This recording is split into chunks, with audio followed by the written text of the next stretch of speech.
What is up, everybody? It is your friendly neighborhood BJJ podcaster, Rafa Esparza, coming to you. It is 9:39 Best Coast time. I got a couple notes earlier today that was asking, hey, are you guys doing one of these for this? And I said, of course. When ABC stops vamping, they literally spent 40 minutes explaining to you they lost one fight. That's it. The rest of it has all been promotional material, just reminding you, yeah, you know, here are some guys. They've got families. And at one point, they even brought out their New Year's resolutions, which seemed like a giant waste of time. No better way to tell ABC, you know, this is how we do things here in the UFC. Anyway, my name is Rafa Esparza. It is a pleasure to have you guys here today. We want to do a couple things. We want to first shout out all of you who are joining in. We will be watching all of the UFC on ABC card. We're going to start with the prelims, and then we're going to make our way on over to the main card that starts at noon Best Coast time here. I'm also going to be going live on the Instagram, so we're going to do that. But before we do, I want to go ahead and give a shout out to our sponsors. That is Marshall X, or formerly known as No-Gi BJJ Gear. If you use the promotional code GRAPPLINGHOUR15, you save 15% off of whatever you put in your cart. Also, some love to our friends over at DodgyCollective.com. And of course, we like to go ahead and give a shout out to our friends over at Manscaped. If you use the promo code VerbalTap, you'll get 20% off. And right now, we're at Kilburn versus Lingo, and I am inclined to go ahead and press the button over on the Instagram to go live there as well. Of course, you guys are a major part of the action, so if you have questions, comments, concerns, hints, allegations, all of that good stuff, I would love to hear from it. And we always toast those fighters who get finishes within regulation. And I got to be honest with you right now, it does look like Lingo is trying to give us a finish right as we're going right with a right hand. I'm going to say right one more time. Anyway, good kick over here, returned by Kilburn, who's under duress right now, being pushed up against the cage. It is nice to see you guys. It's been a little while since we've seen everybody back. What's up, Fredinho? Good to see you, bro. We are enjoying some return to UFC action. It's been a while. We had a couple weeks off. I didn't actually know what it was like to have a weekend. It was very weird. I just sat here and didn't really move. Didn't do too much. Because we're not supposed to do too much, all that sort of stuff. I literally had somebody in response to putting an overdramatic, my drawstring on my sweatpants broke, try to talk you down and like, Raph, it's really okay. And I was like, I'm not that heartbroken about it. You just need to learn how to take a joke. Speaking of learning how to take something, oof, Kilburn is taking a few of these punches to the chin. Ooh, pressed up against the cage right there. What is up, Bora? Indeed. Jay Pages, good to see you, bro. Man, Kilburn is looking rough around the edges. He is basically getting pierced on the chin continuously by Lingo. Goes in for another shot, has a single leg here. However, you are seeing very quickly Lingo trying to go for a little bit of a guillotine. He might not have it here. This is one of the harder elements to finish. It's a good start. He can maybe use that as some forward down pressure, maybe trying to get there. Now he's just punching the thigh. So it looks like the fighters might be a little rusty too. What is up, eFaro22? Good to see you. Thank you guys for joining. As a reminder, if you guys give us a like and a share on our Facebook, we give you a toast. If you give us a subscription on our YouTube, we give you a toast, just like we do those fighters who get finishes within regulations. And really, for you guys on Instagram, we just ask that you give us lots of hearts. That's what tells people to come and join us and hang around with us, all of that good jazz. Plus, if you guys have questions and all that sort of good stuff, throw them at me.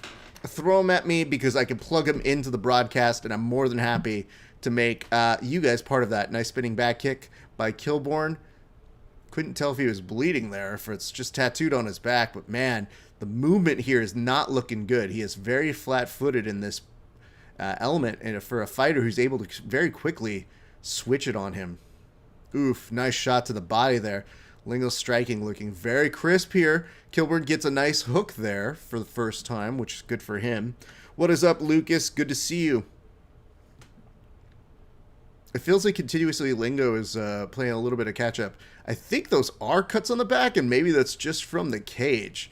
Sometimes it's hard to tell whenever you see somebody who has, like, tattoos, and you can't figure out if it's actually bleeding, or they told the tattoo artist to add on that sort of, like, equivalent of a teardrop from a Mexican cholo.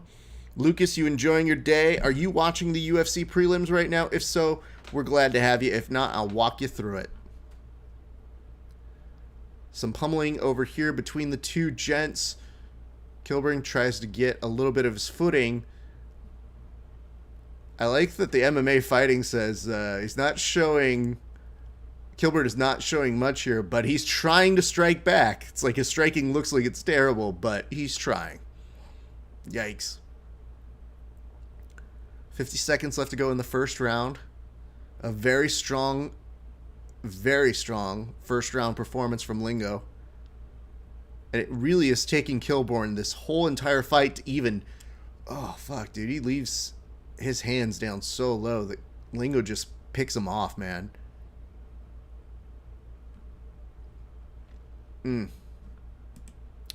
It says right here, Carlos G-Baby says, War Conant. Joffrey says, hello, Raph. Hello to you, too. I like this.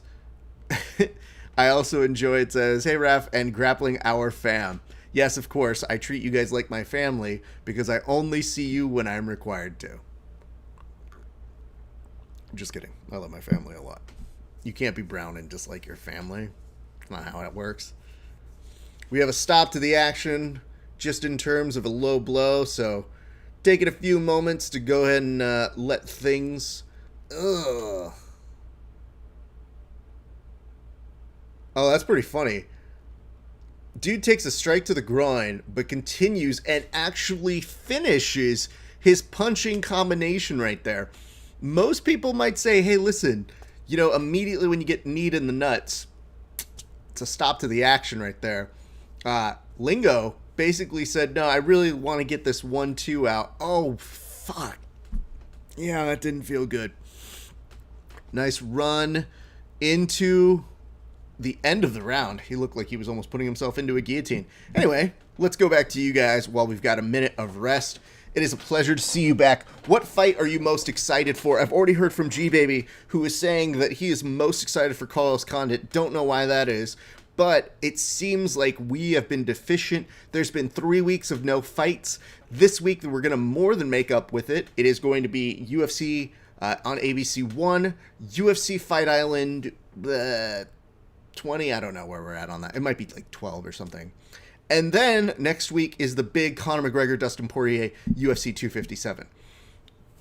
So just to fill you in on how we're doing this. Today we're going to have a full fight companion. Wednesday we will not, because I'll be working. That'll be the first UFC event that we have not had a fight companion on. So my apologies in advance. Also, they're doing it in the goddamn morning. Now I'm going to be up doing work, but not going to be able to do that one. So I already apologize to you guys and to you guys in advance. We like to keep a nice cycle running. But I would like to say, that's what, almost 30 plus events straight without a break. So, you know, it was bound to happen. I just wish they hadn't have scheduled it like that. A little bit later on today, we will be chatting with Dan Hubler. He'll be giving us information before the main card. He has already sent me his picks. I will not share them with you until he gets here. But yes, he has that. What is up, Go Grappling? If you guys get the chance, go check out Go Grappling on Instagram. They've got a great way of trying to give back to the athletes through allowing them to do instruction personally for you guys. Very nice people there. Woo! Lingo striking looks so crisp. And you know, it's so funny. Most people have to get a little bit of movement here, but Kilburn doesn't really change too much on the feet, but he does get a takedown here, and that might be interesting to see how he finishes this. He has it fully on the ground, on the mat. It's gonna be very interesting. It says MMA fighting, says takedown for Kilburn. That could change the whole complexion of the fight, maybe. But I was a little worried when I didn't see him just immediately start passing. Like, he's able to get the takedown, but it almost was like, damn, dude, I don't think I can hold this guy down. And now he's going back to some wild striking. Eek. As we remind you guys, if you give us a like and a share on your Facebook, we will give you a toast, just like we do those fighters who get finishes within regulation. It has already been a fantastic day to start. I'm going to go and just double check here. I've already seen a couple folks give us some love to Megan, to Christopher James Velez, and to G-Baby. I have you guys down as people who will be getting toasts. We'll see how this first fight goes, and then we'll go and do accordingly. But we appreciate you guys giving us some love. It means the world to us. It really does. All right. It says, I hate these goofy hours on the fights. Yes, there's nothing quite like being xenophobic enough to tell the foreigners who always have to deal with our time zones. It's really hard. I don't like waking up this early. Although, to be fair, I'm not a fan of being up this early to do fights. Especially when one of our friends sent us a note that just says, hey, are you doing the drinking fight thing? And I said, yeah, I'm doing the drinking fight thing. Did you get the idea we weren't? He was like, oh no, I just want to know. So we are in talks to bring on that person next week, but I will leave that booking as a mystery until you guys get to see who that person is next week. All right, 2 minutes, 18 seconds left to go. This is already proven to be a dominant fight for Lingo. Despite the takedown for Kilborn, not much has changed significantly thus far into the fight.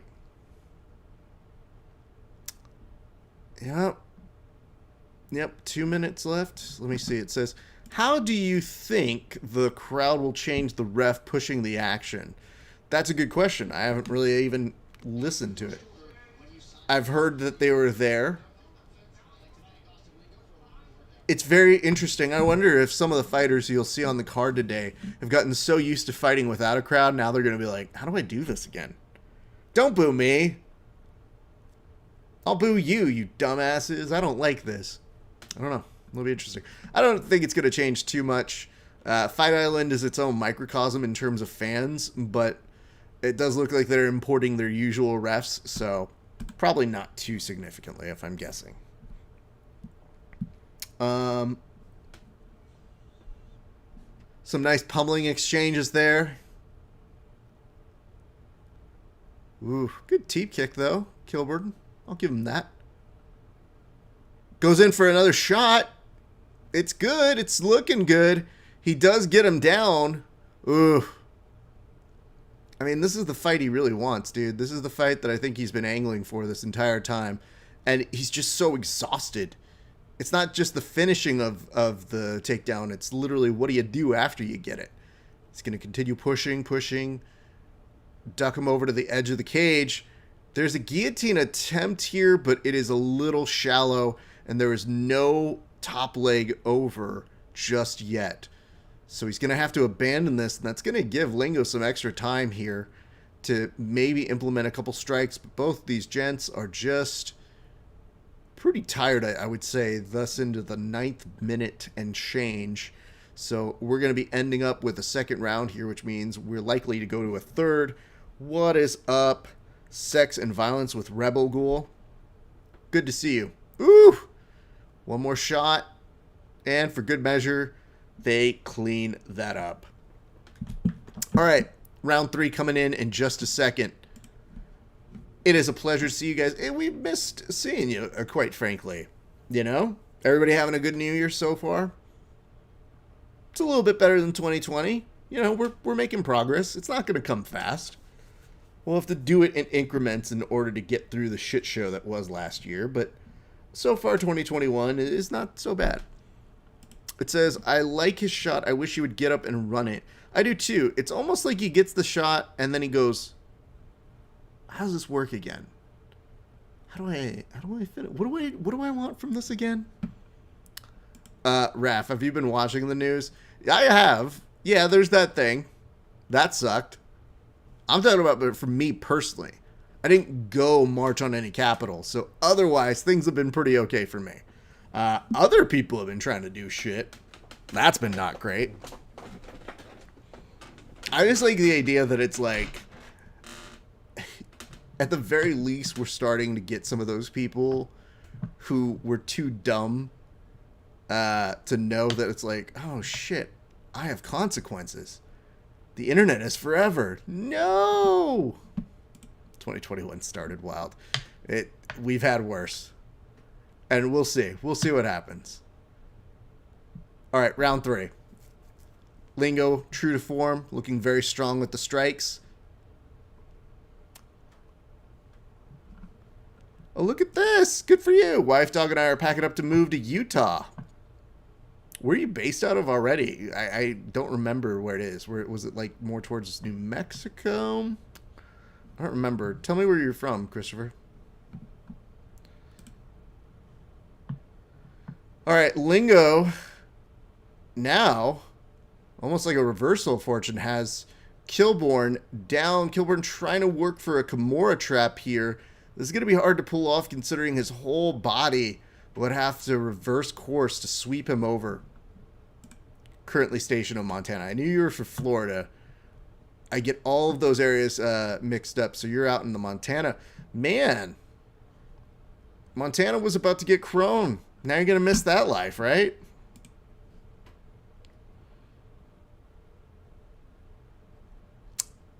Continuously stuck in this position. Nobody really wants to move here because it would be very damning if Lingo gave up this Kimura control. So instead, he's just punching the back here, which I don't know the exact rulings on that and what we're supposed to do here.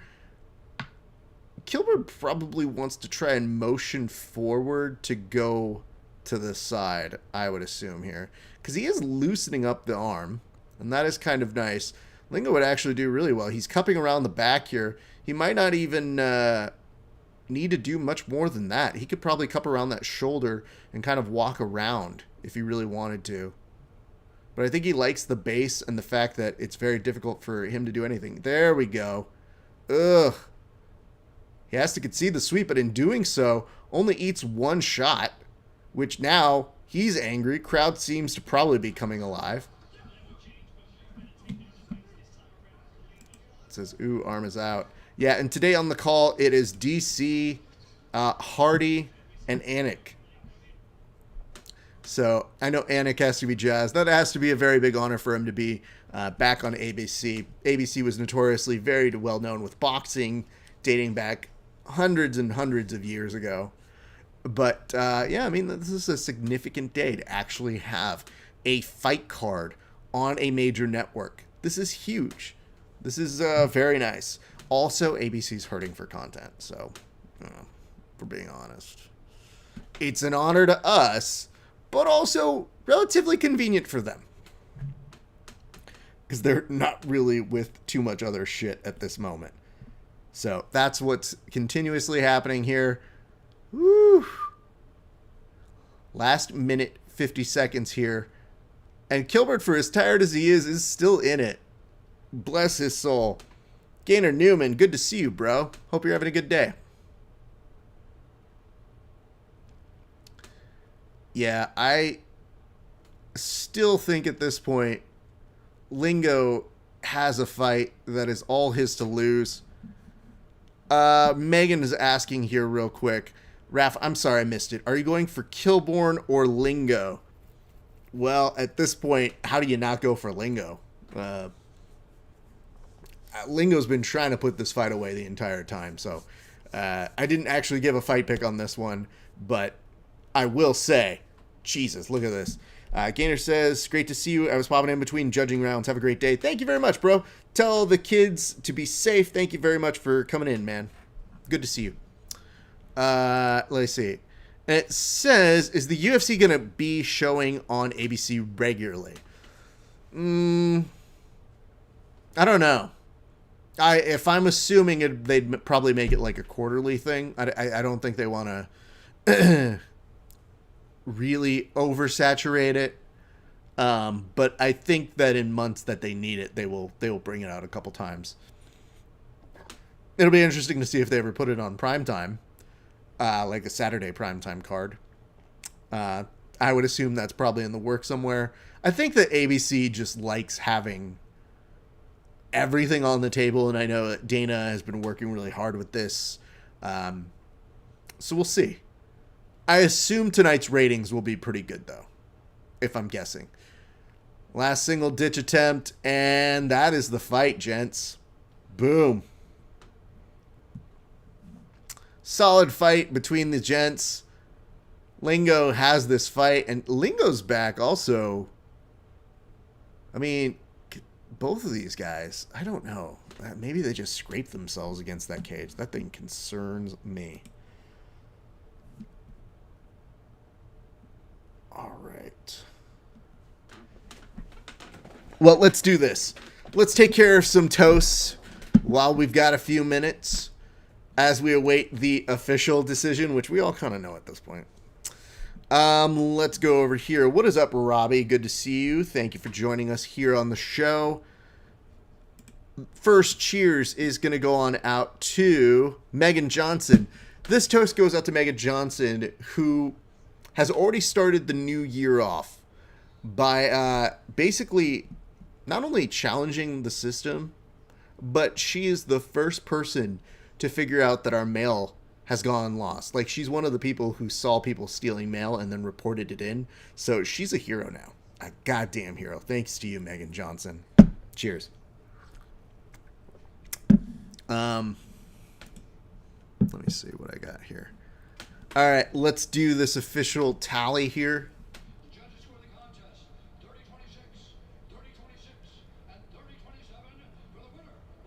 30-26 and 30-27. Which, by the way, the mail parcel thing is a very funny thing to me because, like, at my place, we apparently had somebody going through some of, like, the mail. And then they were just like, oops, sorry. Like, our landlord goes, too hard. We don't know what to do.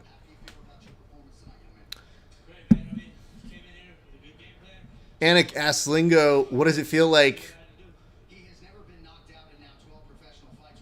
Anik is saying he's never been knocked out in 12 professional fights. Were there any surprises for you? And Lingo said he's a very tough guy. I thought he was going to go down a number of times.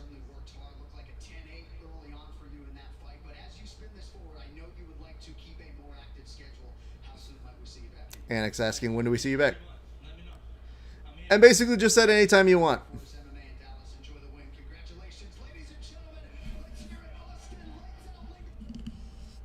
Okay. Well, that wasn't too significant. Unless Anik shaved the caterpillar. He can't, because this caterpillar is being brought to you by Modelo. I don't know what to tell you. We got a bit that we'll do later on this week. I asked some of the folks to send me suggestions for the type of promo that they would like to hear John Anik cut. Now, the plan is I'm going to make a reel on the Instagram at some point within the next week. But if you guys have suggestions for something that you think that would be unusual for Anik to go ahead and do a promo for, I would love for you to pitch it in the comment section. And if I like it, I will so deem it into this week's existence. Or maybe I'll just cut one on here. We'll see. Oh, Dominic Cruz. Look at him. Getting over here, telling us shit we don't know. Good on him. What a crazy world to see, like Poirier and Conor McGregor from years ago. And how much has changed. Oof. Conor McGregor is predicting that he will knock him out in 60 seconds. Are you guys buying that? It's a tough pool to say. I feel like Poirier is going to come out pretty hungry here, and I can't tell if that's going to work for or against him, but I'm very curious to see what you guys think. Man, seeing people back at a stadium, this shit is wild. Well, hopefully baby steps on back out to getting people to watching fights. It says, nope, Poirier is better than that fight. Okay. Okay, we'll see. Oh, Max Holloway. A 13-fight win streak from 2014 to 2019. I think on the show this week, Kev was asking me, or somebody was asking me to say some shit about Dustin Poirier. Or I'm sorry, Max Holloway. And he's like, what do you think about this? And I was like, I just can't give shit to him. He's too nice. He seems like a good guy, and you know, he's somebody who in private I might have given a ton of shit to. But, the things that they do around the cage where they have a reporter like Lurisenko or Brett Okamoto where they're just chilling there, it always seems like they're lost. It always seems like they lost their friends, and then they have a mic and they just go, "Hey, it's been a pleasure to be here. I don't remember where I parked. Can any of you guys help us? I'm really struggling here, and I could use... No, don't crane shot away from me. No." Maybe that's just my interpretation of what it is. You guys might have something entirely different. All right, let's share this on out. Let's let some people know. We still have four more fights here for the prelims. Then at noon Best Coast time, we'll be going over to the main card. So get excited. I know I am. I hope you are. We're in for a very long day of fights. And some exciting ones, though. Max Holloway, as we were just talking about here. Ooh, is that their graphic? Their 3D graphic for Fight Island? Ugh. Looks terrible. It's like they tried to make the Flintstones The Ride 4-dimensional with that font.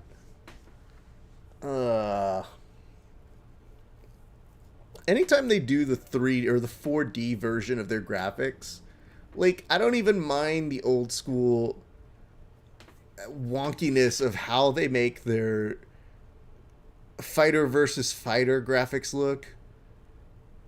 Like, it's fine. I don't think you need to reinvent the wheel on those. But it does look like they haven't fully rendered the graphics because they slow at such a turn pace of... It's like the equivalent of, like, the Hall of Presidents at Disney. That's how gimmicky and silly it looks. Eek. I don't know. It's so funny when you see that we have, like, great advancements in technology and all things in graphics and all that sort of stuff, and then you look and you see something like this and you go, I think we have better ones. I think we have better looking graphics than that somewhere. All right, we're going to share this on over to the news feed. Hopefully we get some folks chiming in with some comments, questions, concerns, hints, allegations. I'll do another cheers in just a few seconds, so don't worry about that. I have something to catch up on, and we'll be making our way through the entire day doing them. Don't think that we're just bypassing anything. We make sure to take care of all y'all all day long. Let me tell you what we got working up on Grappling Hour again this week. We should be doing a new episode maybe tomorrow. We're working on just finalizing our guest and whatnot. But we should either be recording it tomorrow and releasing it Tuesday or going live with it. So I guess the thing is just kind of keep a lookout for when it happens. Because sometimes I don't even know. Do you guys have a specific time that you like to see these things? That's what I try to figure out. We like to see good input. We'll be asking this continuously because we continuously put it out Tuesdays at 1 p.m., but I don't know if that works best for you guys. Is that the time you like to see it? I would love to get comments to let me know a good time. Or do you just watch it so time shifted that you honestly don't even care? We'd love to get a regular thing going where people can tell us where a good premiere time is, because I've always kind of liked Tuesdays at 1 p.m., but I don't know what my Tuesday to 1 p.m. means to anybody else. So I'll take the notes from you guys. Let me know what you're thinking and feeling. All right, on my commercial series right now, it's just Pizza Hut with their, I wouldn't say gross looking, but not super appetizing looking versions of food. It was weird. I remember when I was a kid, Pizza Hut being that type of food that you'd look at and you go, that looks the most delicious. And you'd have a couple. And then I feel like the real thing that makes you grow up very fast is having it more than twice and going, I think this is terrible. It says, I typically watch it after work. The internet in the vault sucks, so I usually can't watch it live. Okay. Good to know. That's the feedback we live for. Yeah, because we're always trying to find out the best times to put on the live episodes if we are doing them. In probably about a month's time, I'll go back to having a lot more live products for you guys. For right now, they mostly are recorded just because I'm not allowed. I mean, I'm at work. I'm pretty sure I could probably figure that out too, but I don't think you'd want to see me multitasking at both work and trying to do this thing. Though it would be actually kind of hilarious. So, thank you very much for the feedback. Appreciate that. Next fight coming up very soon. And just to fill you in on what that one is, it is going to be Sarah Moras versus a friend of the show, versus Vanessa Mellow. So that is a women's bantamweight bout. Very excited to have that one coming up next with you guys. We'll do a second cheers in just a few minutes. Just hang tight. We're also going to give this a couple shares just to make sure we get everybody in on that. I see over here we got Mellow as the person that Christopher thinks is going to win this fight. Who do you have? Tell me in the comment section. God, it's so weird to see Sarah. It's like, it feels like ages ago when we interviewed her. But I do remember her being very, very nice. So, very cool to see her still on the fighting stage and still holding it down. All right, let's give this a share over on the Facebook. And Megan, not breaking with tradition here, she is also going to go with Mellow. Okay. I think I'm bound by Verbal Tap sanctity to have to go with Sarah. So, I'm going to break with you guys on this one. It's not because I don't like you. It's just because, as a host, I'm very, very loyal to the people who make the time out to come and chat with us. And she was very nice when she came on. So, boom. Double checking a couple things here, friends. We have been enjoying your comments, your questions, your concerns. We're going to have a lot of new content coming out this year. So many interviews. I would love for you also to let me know in the comment section who you'd like to see us interview this year, because we have been looking around, racking our brains, trying to figure out new people who haven't been on the show who might be good. I'm welcome to taking any suggestions, notes, thoughts that you might have. And even if you don't have them, just say something anyway. Because we always try to get those folks who win and give them the opportunity to go ahead and say a few words. All right, here we go. 4:51 on my clock right now. I got a couple notes here, and it says I have Sarah by decision. And it says, yo, what's up with Buffer's jacket? What is always up with Buffer's jacket? That's his thing, dude. And I'll come back to this one in a bit, but I'll keep it on the screen just so that people know. We'll get back to that question in a few minutes. All right, you've got Sarah Moras in the black trunks, Mellow in the white trunks. Mellow being very, very calculated in how she's keeping her footwork, stepping to the side, head low. Sarah coming in, good one too. Backs up momentarily. Of course, Sarah Moras was part of the first female Ultimate Fighter team. That's how long ago it was, if you'll remember correctly. That's when we got like Juliana Pena on like those episodes of Verbal Tap. Like, it's insane to see how much they've grown. Oof. I think Moras needs to keep her hands up a little bit more there. She is letting Mellow in with a really solid angle that concerns me, and I can't tell if that's by design. Huh.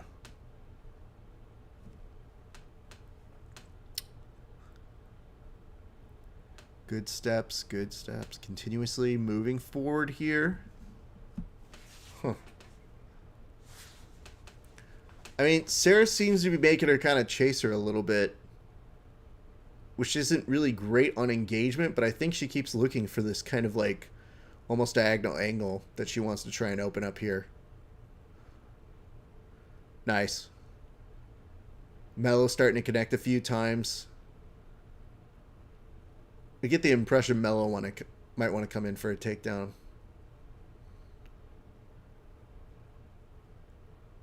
Yep, a couple feints continuously here. Not too much action just yet.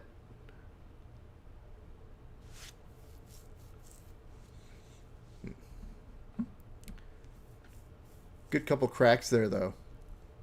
Left hand cracks, finding a home. It says Mellow's range is giving Moraes problems. I mean, yeah, they don't look significantly solvable as problems, though. Like, she's just putting the pressure on her. I don't think she's outwhelmed her or overwhelmed her at any point throughout the fight just yet. Because we really haven't seen much yet. So, hard to pronounce that.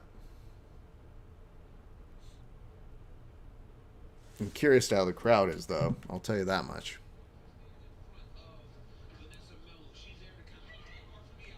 Good kick to the inside. That's probably a better strategy for Rice, though.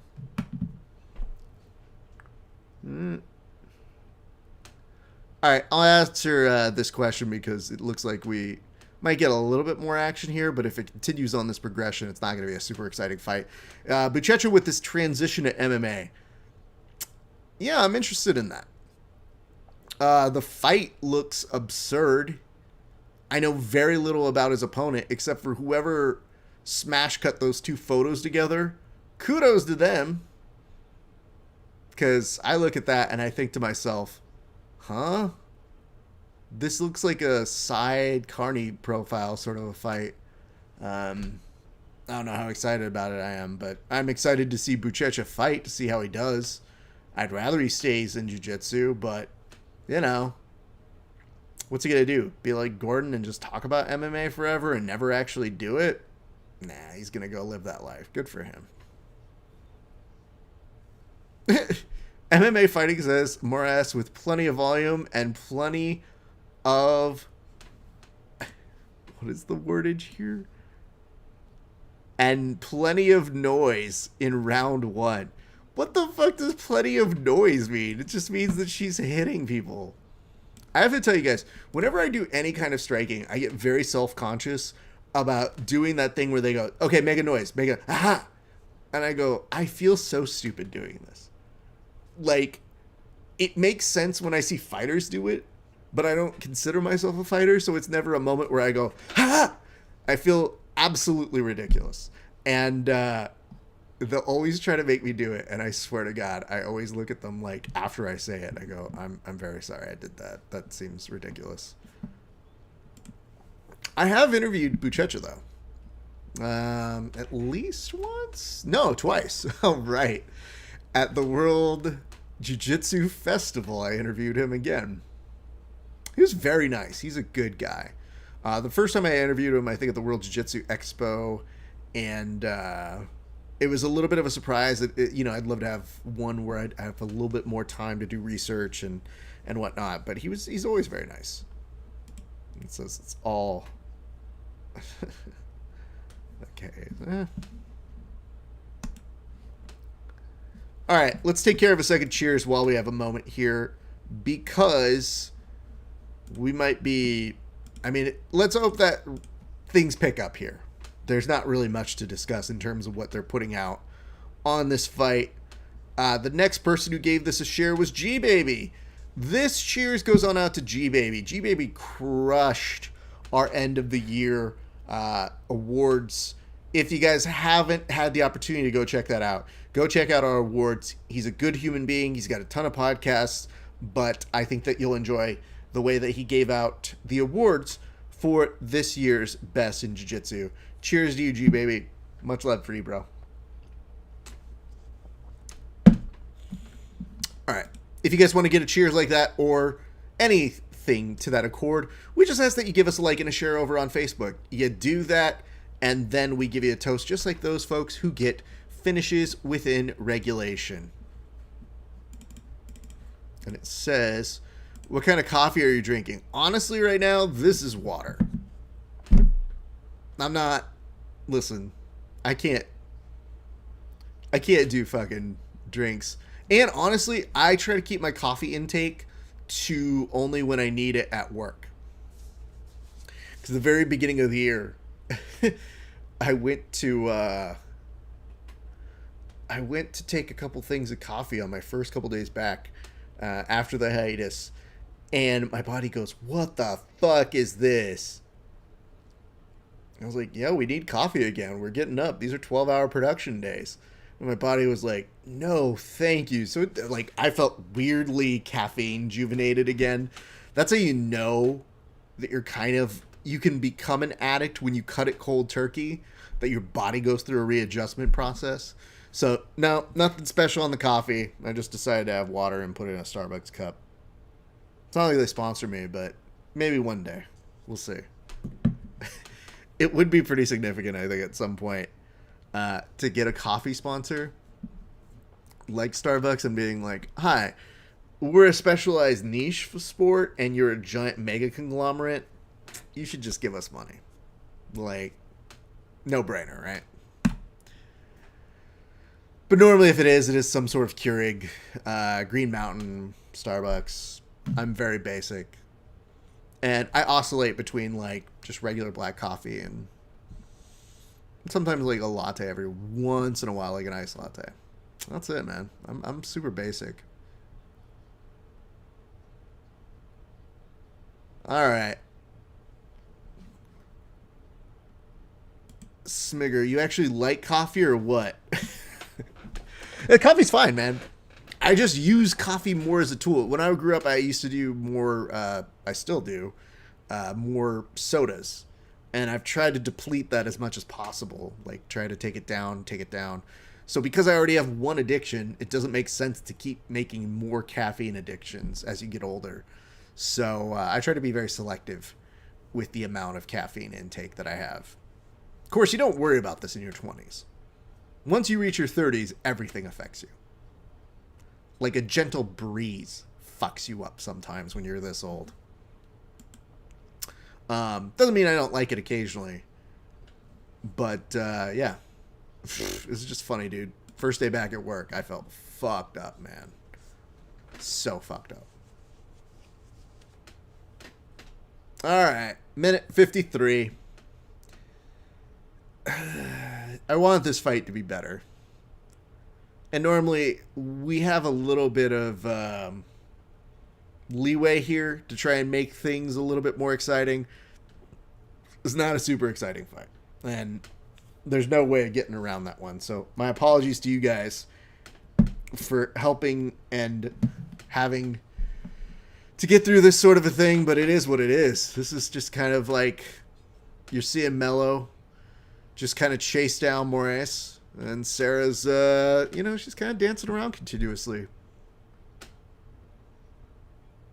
I'm thinking that Megan and Christopher probably feeling pretty good about their pick right now. Whereas I, out of dutifully being a good host, oof. Oh no. It says now they're explaining all the shouting. Oh God. We're not that drastically different than their broadcasts. It's just not DC ruining the joke every time on this broadcast. I ruin enough jokes for one person. DC ruins enough joke for the world. Oof. Okay. You can tell Sarah's a little bit under duress, trying to make something happening here. And it says you're watching the match. Isn't it? Yes?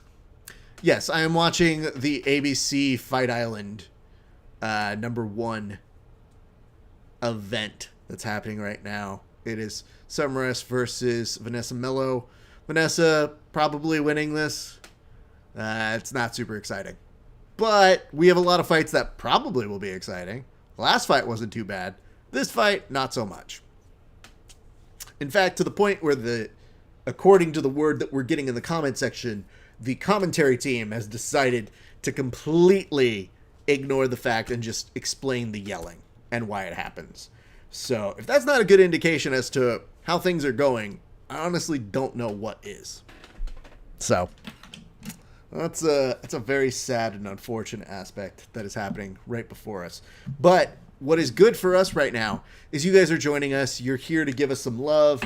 You're here to have some fun. Hopefully you'll be with us throughout the duration of today's broadcast, which, listen, if I'm going to tell you the fights that I'm excited about, obviously Holloway and Cater is going to be really good, but Carlos Conant and Matt Brown, to me, sounds exciting. That fight has been talked about for so long, and I've actually had the honor of interviewing and getting to know both of those gentlemen I don't know who I see winning that. I'd love for Conant to win that. Because I think Conant is... both of them are kind of feeling like they want to go out. So... I don't know, man. I hope it's going to be a good fight. I love the confidence that the UFC has in putting them in that co-main event slot, because we've seen them slide to the prelims, like headlining prelims, both of those gents, when they were both very, very prominent members of the UFC for so long. Like, just looking at the amount of fights that they both had, if I'm just doing a quick little look, it's basically... Carlos Condit dates back to April 2009, and Matt Brown goes all the way back to UFC 2008 at the Ultimate Fighter 7 finale. I mean, those gents, they put in their time, so I'm glad that they get this prominent of a role on the cards. I don't know that you get to see them stay there forever. Third and final round happening for me. I've got 3:50 left on my clock. We'll see if Sarah Moraes is able to do anything to make this a little bit more of a competitive fight in the judges' scorecards. Again, she goes for a kick. Mellow catches her with a nice little left to the chin there. I always tell people, like, the hardest part about this gig is trying to make fights exciting that just aren't. So I try not to lie about those things. Joseph Goodman brings up a good point, which is that Carlos's pro debut was back in 2002. Yes, true. The main argument I'm making here is these are both company men who have been... I mean, Carlos was somebody who pushed GSP, arguably one of the hardest fights that he had at that time in GSP's career. And... Matt Brown has just been somebody who's super savage level. So I was making the argument that these gents have been good company men, and to see them sometimes headlining or barely registering on the prelims has been a little disappointing over the years. So, and it's nice because you got to see that Carlos Condit, he got to main event back at Damian Maia versus him in 2016, but then fights against Neil Magny, Alex Oliveira, Michael Chiesa, Court McGee. And those have been so sporadic. He's been talking about the end of the road for some time. So I don't know how that's going to figure into his narrative. Meanwhile, Matt Brown, we had the ability to train with him when we went to go visit Colorado. And it was awesome. He was a very nice guy. It's very tough to roll with. Kevin and I had the honor of training with him and Drew Dober ages ago. So... I felt like that was one of those good days to go ahead and mark in the annals of Verbal Tap. But thank you, Joseph. Appreciate that note. Oof. Okay. They're going to go full 15. Well, we got 3 more fights in the prelims. Then we take a short break. We come back. We do the full main card. Promises to be good. At the very beginning of the main card, we'll have our good friend Dan Hubler join us, and he will tell you who to bet on for the main card. We talked about it. I asked him if he'd be interested to come on early in the day, and he said, no. And it says here, Christopher James Velez, who chimes in and says, Mellow has this win by decision. Yes, she does. She most certainly should. And you know what? While I got the chance, I'm just going to fucking fix this now. This shadow effect fucking annoys me. And since I've got the time here, I'm actually going to take the chance to go ahead and fix it. 36 seconds here on my clock. I just saw a note. Significant strikes. Mellow versus Moraes. Moraes actually has 12 significant strikes in round 3. Oh, good. I like the question that says, where is Sven?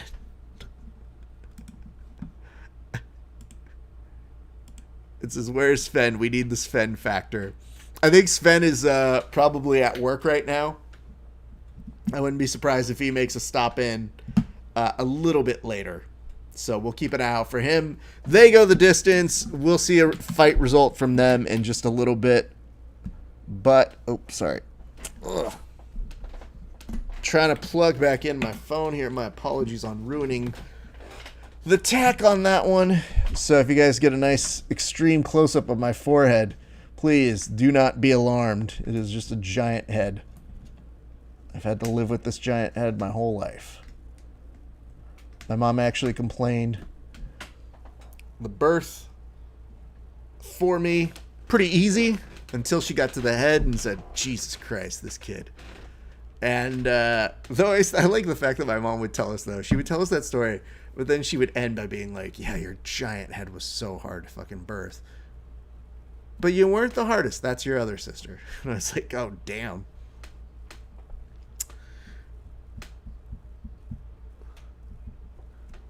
Excellent work here, ladies and gents. All right, just some reminders. You give us a like and a share on Facebook. We give you a toast on air. It's that simple. So that means on Facebook, give us a quick like, give us a share. We're going to give you a toast, just like we're about to do for Christopher James Velez in just a minute. We've done them for Megan, G-Baby, but we can do one for you. And yes, Vanessa Mellow does get the decision, 30-27, 29-28, 29-28. And them's the breaks. So it's interesting. Now they don't have to waste as much time going over to do the post-fight interview in the booth. Now they're just walking up and doing them. So the real trick is just getting them to stop talking to the camera for maybe a heartbeat. Nice hug exchange by Mello and Moraes, but does not look like we will be doing an interview as we hear the voice of John Hannock not interested.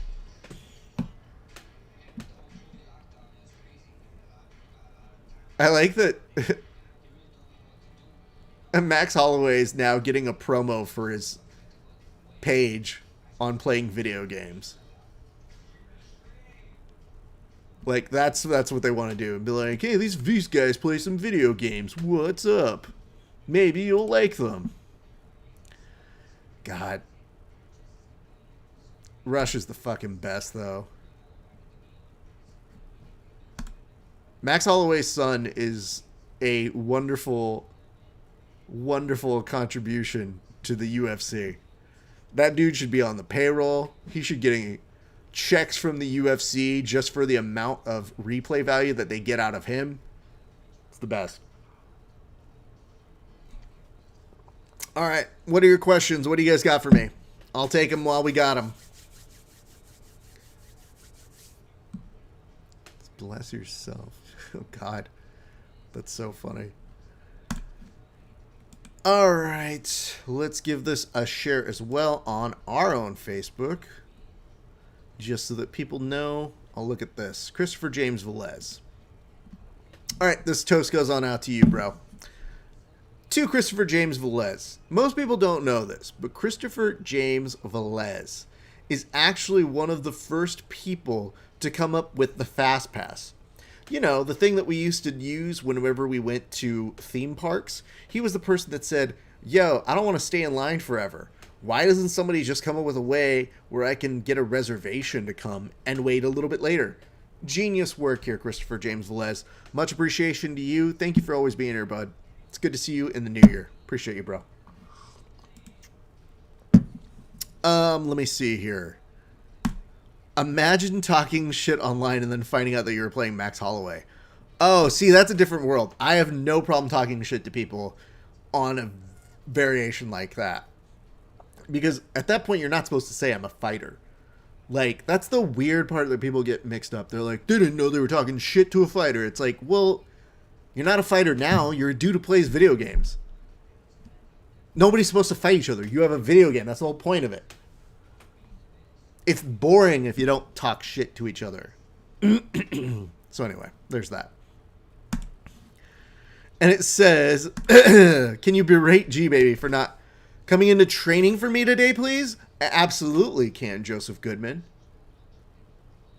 What the hell is this? G-Baby, I'm just being told right now that you did not go to train with your good friend Joseph Goodman. What's the reason? Tell me right now what the reason is. Yeah, that's right. There is no good reason, G baby. I don't know what the fuck you're doing. I don't know where your head's at. It's out of the game right now. I just want to tell you something right now. And I quote G baby from just a few days ago. Let me pull up this quote just so that I get it right. So that you know how bad this is for you. And there's a quotation from you that reads, "It's never too late to turn your life around." And that goes for you too, G baby. Right now. This second. End quotation marks. Rafa Esparza. Saturday, 10:35. Approximately. Does that work? You good with that? I gotta tell you, man, the lack of training does throw a lot of us into a little bit of a rage discussion. Me not training as much as I like to definitely does not make me a pleasant person to be around. So I do kind of get that much from it. You're welcome. It's my pleasure. These are the clips that I get like resent back to me sometimes when I do these things. Is I'll get somebody that just takes a clip of me yelling or doing some nonsense, and they'll be like, "Oh yeah, I went to go yell at this person and I showed him this clip," or "You said this about me," and I go, yeah, I got a lot of time to kill, kids. I don't mind taking requests. It passes the time, and actually it's pretty fun, so I have no issue with doing any of that sort of stuff. So now they're going over, they're telling you what you can get on UFC Fight Pass. Not this, though. That's not on there. It's literally just download this because, we got nothing else to do. I think Fight Pass is still, what, $9? $9 a month? Crazy. I just remember being so excited about the element of maybe having something that you could eventually see pay-per-views on. That's never going to close now, especially now that they're at $70 goddamn next week. The fuck, man? $70 for pay-per-view. That math is going to get real nasty real soon. Because that's got to be over the, what, the $1,000, almost about the $1,000 mark now. 70 times 12. Yeah, no, we're cutting close there. Some people have to get, like, their fucking UFC on layaway. That's how fucking bad it's getting. Because you got to throw in the Fight Pass cost as in addition to the, what is it? Fight Pass, the ESPN Plus. Just to be a fan, you got to put down a fucking down payment on this bullshit. Too much. All right, Ramazan Emev is coming up next, and it says, bars need to open again because I'm not paying $70 to watch pay-per-view. I mean, among other reasons, it'd be nice to have bars back again. I was joking earlier this week that I don't think I remember how to do certain bar games. Like, I don't know that I remember how to play darts. And I worked really hard to be mediocre at darts. Now that shit's gone. So it's going to take a while for me to get that back. What I would tell you, though, is I don't tend to do bars with UFC anymore. I used to do it all the time. Sometimes I feel like, dude, I'll pay just to not be around people that are that dumb. But depending on where you go, you can make it cost effective. Because some bars would do it, and my wife and I would go, and I recognized at a certain point that by the time she and I ate and did their minimums, we almost just ordered the pay-per-view. So I just love the fact that the UFC's like, you know, we should be celebrated as heroes for giving you so much content. Oh, okay, thank you. Now pay $5 more this fucking month for the pay-per-view. Dana, we don't have the money. Oh, shit. I just realized that the Toyo Tires Has Anthony Pettis, who's no longer with the UFC? No! Ah, shit. I didn't even think about that till now. Eek. Well, this has been depressing. It says, the UFC bar crowd is hilarious. Just stand up, punch them, boo, stop hugging, man. Yeah, I will say when I am short on material, I will occasionally go to see a fight in a bar just to get some character research and make fun of people. That is, without a doubt, very funny. Having said that, it's still having to be around those people. God. Glorious. Glorious to see that sort of shit happen. Alright, let me see if I can fix this while you guys are on there.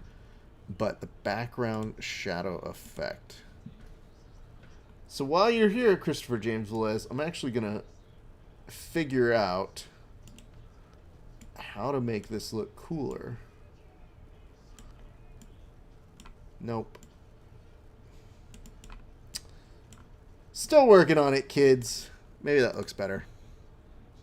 Yeah, it's not bad. I'll take a fucking thing. We just made it a little bit more crisper of a color. So that way when you guys put it in the comments, it'll be a little bit darker and it'll stand out a little bit more.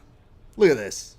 Ingenuity. We're actually doing troubleshooting myself, the young Jamie of my own broadcast, fixing things on the fly.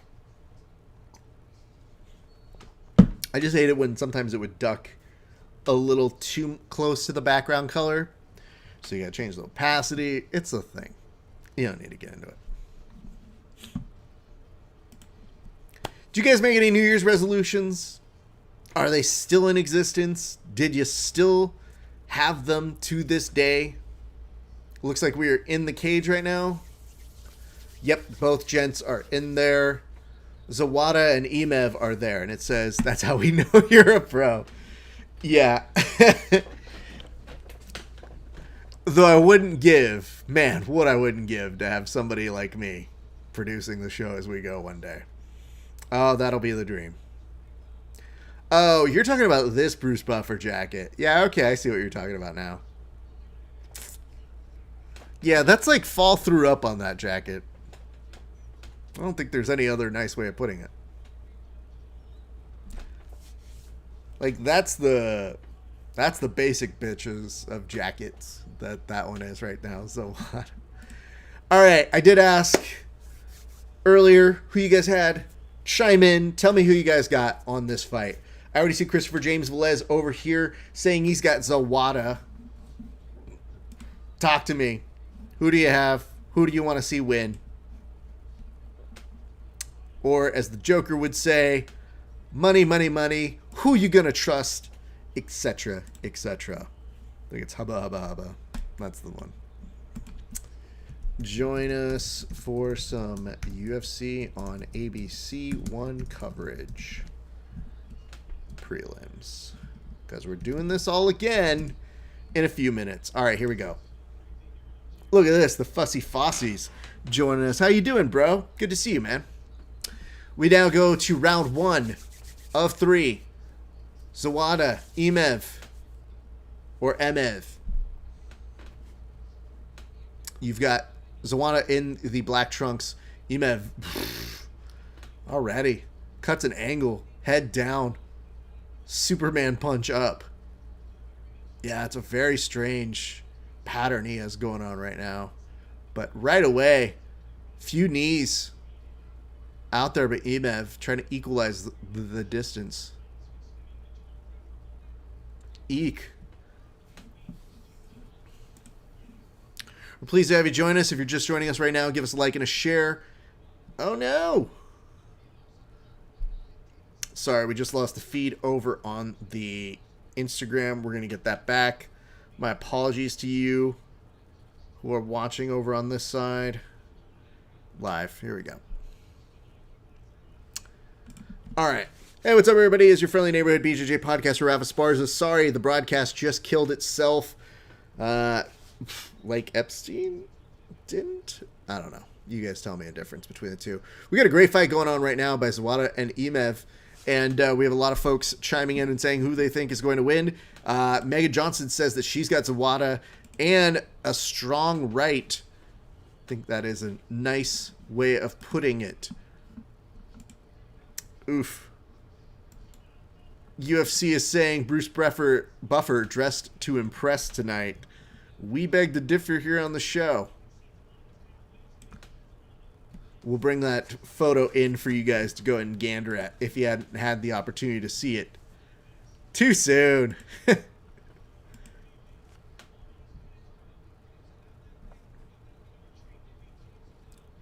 All right. Emev has the back, loses it.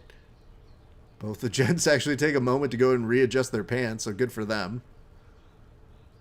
Almost a single leg there, but no change in stance. What is up, Teddy? Good to see you. Thank you for joining us. We are watching UFC on ABC 1. Hopefully you are having a great day. If you're not, that's on me. Here's the nice part about this fight. This fight is making up for the last one. Even though it's like still sloppy AF, they're still trying to give you all the money's worth. Teddy, you watching the fights along with us right now? If so, cool. If not, allow me to go and walk you through what you're seeing. And for those of you who are watching on the main broadcast over on Facebook, YouTube, and the Twitch, I just want to show you the screenshot that we got of Bruce Buffer over here. This is the jacket in question. Yeah, it like, are they leaves? Is it, like, I don't know what it's supposed to be. It is very strange. I'm going to leave it up there for a little bit. It says, I don't have cable, so I'm treating this as a listening to it on the radio. Hey, listen, that's what we're here for. We do provide a public service. It's what I tell my tax person that I do for people. So it is a nice way of trying to give back to the community. But yes, right now you are seeing, you've got Emev on top, starting to punch underneath. Zawada has a Kimura grip, but not really enough distance. He's starting to get the knee out a little bit more, but he is losing the ability to find an angle because he's just pressed up against the cage. And it says, loving these takedowns by Christopher James Velez. And it says, usually I love a Bruce Buffer jacket. Understood. This is a very strange phenomenon. You talked about the Kimura trap over there, Christopher, and I would have to agree with you, except for the fact that he loses it. Now both gents are now standing up right now. There's 40 seconds left to go in round number 1. Zawada making some good statements thus far in, but Emev probably still has this round.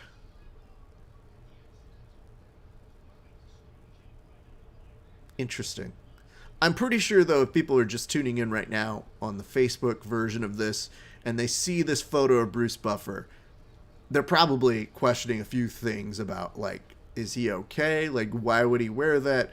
Who would allow him to wear that? And is anything too ridiculous for Bruce to wear?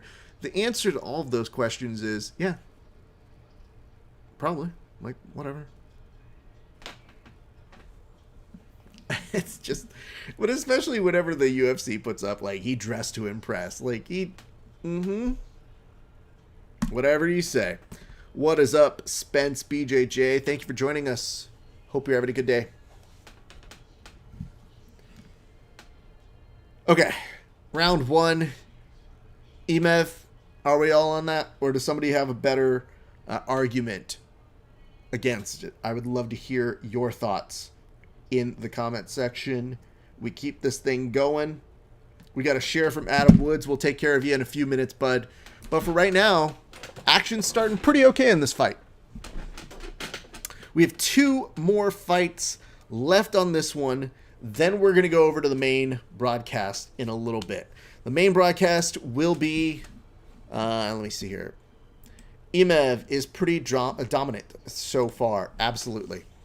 For the main broadcast, that starts at noon Best Coast time, and then we're going to kill this stream, and then we're going to actually, on Instagram, we're going to start a new stream on the Verbal Tap Instagram. But for you guys who are watching on YouTube, Facebook, Twitch, and Twitter, we're going to also make sure to keep it on the @Grappling Hour stage. So the only thing that's going to change is just the Instagram handle come 12 p.m. Back to the action. Good takedown there. Very solid work. You're seeing Zawada trying to set up a butterfly sweep here. He has a hook, but instead now he's going to opt to keeping him inside of his guard. That's perfectly fine.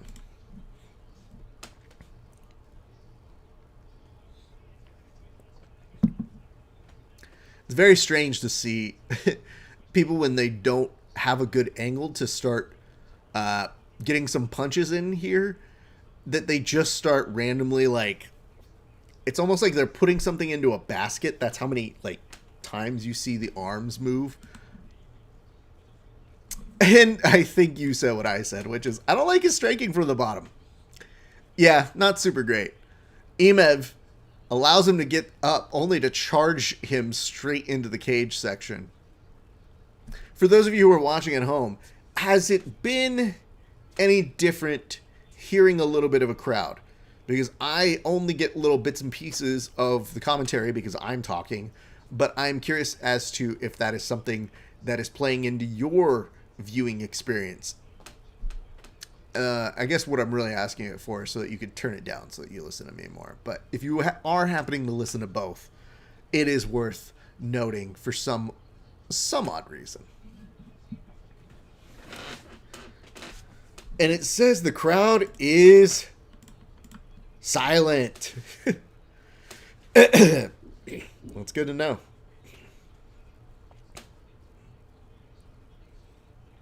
Wonder if I got a delivery right now. I love no crowd. Teddy, well, Teddy, got news for you.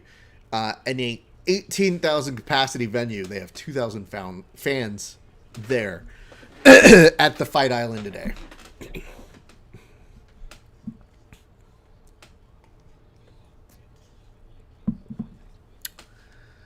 All right, nice kick by Emev.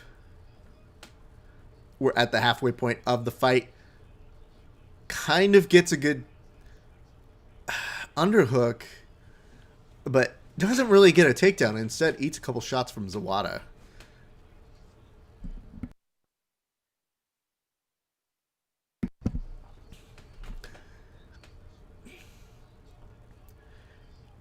All right, Teddy, let's let you know a couple things real quick. Number one, the fight's not bad. Zawada is looking a little bit more alive. There's a little bit more signs of life here, which is good. Good knee there by him. Beautiful crack over top by Emev. I think this is a way more competitive round. Especially for Zawada. Zawada really could turn things around very nicely in this match if he just stays consistent and stays pressure-filled on Emev. And it says from Christopher James Velez, I want Zawada to connect with these kicks. Possibly, dude, but I honestly think he's starting to get a little bit more of confidence in his hands. I don't want to see Emev look scared by any of this, but maybe he's getting a little bit more hesitant to throw. Which sometimes is just as good as connecting yourself, because it does open up your body a little bit more. Creates the angles that you're looking for when your opponent maybe is retreating from being so offensive. And we don't know if there's an injury. We don't know if there's something weird that's causing that. But it is making his movement patterns just a little interesting to watch. Charging forward by Zawada. Ooh. Emev does go in for a takedown, but he doesn't change levels again. All of his takedowns seem to be like a snag single, where he just kind of like bum rushes into you. Ooh! That time he changes the levels, and way more effective here. Has one underhook and a very strong grip around Emev's right arm that is both protecting him. Emev's now starting to try to pummel. With 1 second left. Woo! things are looking way better. So, Christopher James Velez says, Zawada is doing better with the defense. What is up, Mr. Dom Noms? Good to see you. I hope you're doing well, bro.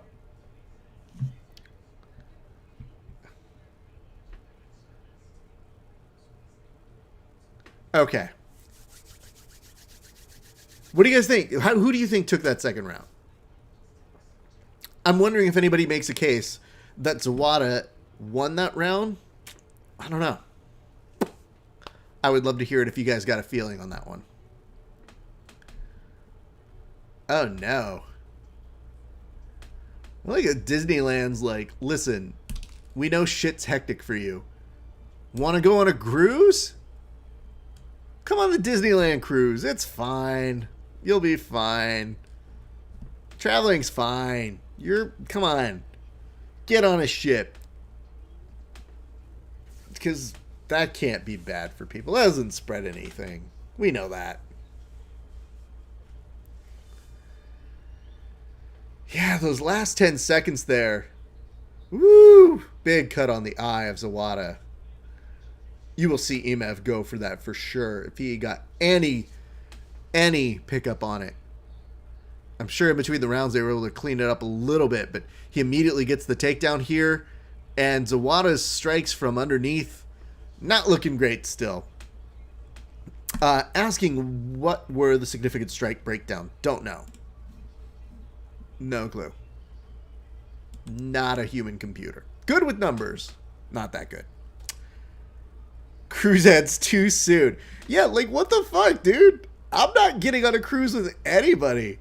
And you know, if my kids ask for it, I don't have kids, but if my kids did ask for it and I was a parent, I'd be like, fuck you, kids. No, we're not going to see Disney on a fucking cruise. Y'all can suck it. Here's a fucking... Watch Frozen again. Oh man, that shit not looking good. Okay, Emev now on top in half guard. Looks like he could pass here. Zawada probably trying to get over to his side, get that half guard. Emev very on top of it, slowly moving over to the side bit by bit. Ben Folks just tweeted out and said, you know, it's nice having fans in the building again, even if there's not a ton of them. That energy and those reactions add a little something that we've almost forgotten we were missing. Sorry. Yeah. I think there is a good reason why I'm not a parent. If I was a parent, I would talk a lot of shit to my kids. So it's probably great. What's up, Jits Mom? Interesting. This choke from underneath is fascinating in that it's not a real thing, but it looked nice. Italy probably has things to say about cruises. Yeah, no shit, man. I went on cruises for 3 years when I was a kid, between the ages of 6 to 9. They were fun to me at that point. I don't know that I'm missing anything now. But I don't know, man. I feel for the parents who have their kids who are like, do you want to go on a Disney cruise? Yeah, sure. That sounds great. Yeah, everything sounds great when you're a kid. It's not that big of a surprise.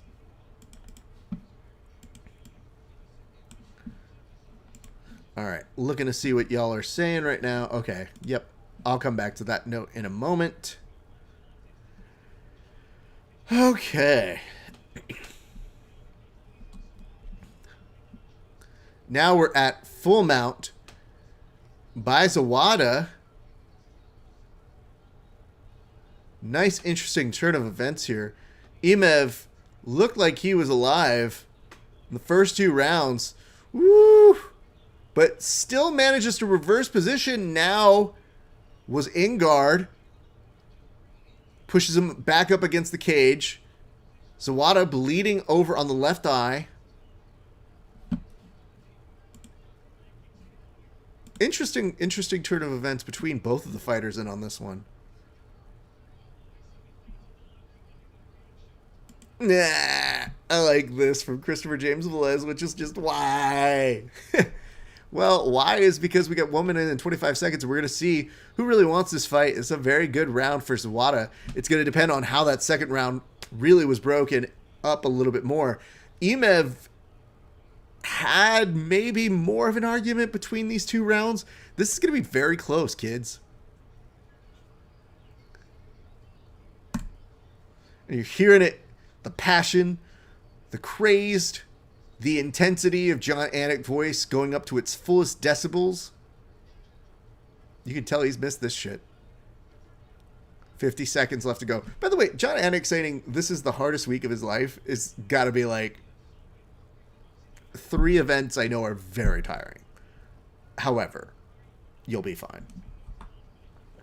Being like, everybody knows this is going to be one of the hardest weeks of my life. Presented to you by Modelo, the drink of champions. 25 seconds left to go, and this is a good round for Zawada, though. Okay, so he's got 1. What happens in round 2? Because round 1 was pretty clearly Emev. I'll leave that to you guys. Tell me in the comment section, who do you have winning this fight? Because 5, 4, 3, 2, and they go the distance. Interesting fight. Very interesting. It's a pleasure having you guys all joining us here today. We've missed having you as well. Just like Jon Anik has missed talking to you guys, I have missed talking to the extended family of our friends over here. And it says, I love Anik. I think he's the best commentator who isn't a former fighter. He's okay. I think that Anik does a good broadcaster job. I don't think there is any personality to it, and that's the bummer to me. So, the fact that sometimes there's not like an actual element of fun with him makes him just a little bit too robotic to me. And that's why sometimes I go, all right, Anik, let's calm down, dude. Be a human being every once in a while. But he seems like a very nice person. I think I've actually covered a couple things where he was doing interviews like around me or right behind me. He was very nice and gave people his full time. Well, now you're talking about Goldie and Goldberg. Very different. Didn't know a lot, Joe, but made up for it with very little knowledge. Yeah, those are good times. Joe and Goldie were always the standard. Oh, look at this. 89 to 71, 52 to 42 in favor of Emev with 4 takedowns. I think Emev's going to go ahead and walk away with that decision. And yes, the result is as follows. Emev beats Zawada 28-29, 28-29, and 29-28 via split decision.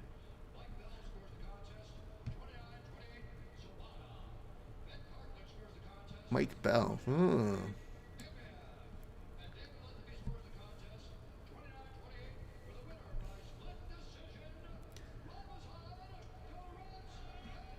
Interesting. I mean, Zawada was definitely trying to make that a way more competitive fight. That was close, dude. Good for him. Does look like there is going to be a post-fight interview with Jon Anik.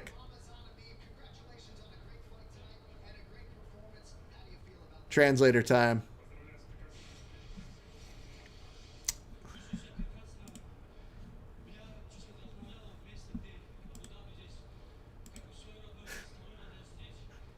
I think that both of you actually said you both missed Goldie. You weren't the only one to say it, Teddy. Christopher James said it as well. Them's where's the days. Via translator, I feel great. I feel great at Fight Island. And I'm just happy that I got the opportunity. And was this the type of fight that you were expecting?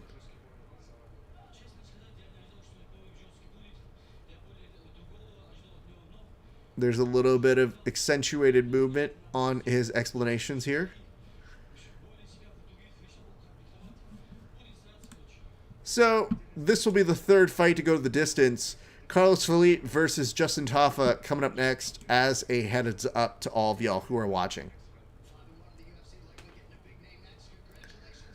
Jon Anik saying congratulations on over to Emev. And audience cheering for him. Okay. We press on, folks. Ah, very nice. Fucking za. All right, kids. Tell me your thoughts. Tell me your concerns, your hopes, your dreams. We've got a few moments before they get to the next fight, though. I think they're going to want to get on the fast version, because that turnaround over to ABC is going to be significant. Now, I have been informed, aka I've read this on the internet, that they're going to address Khabib's decision on the 12 p.m. broadcast. They're not calling it the decision, but they will make note of the decision that he made. What is up, sir? Hope you're doing well. Got our friends Pojitsu dropping in to say hello. Probably still highly fearful of the next time we roll. I get it, dude. That's why he had to leave. It's all good. I'm going to come back and hit you soon, sir. But yeah, the retrospectives to Carlos Condit. Man. What a beast, dude.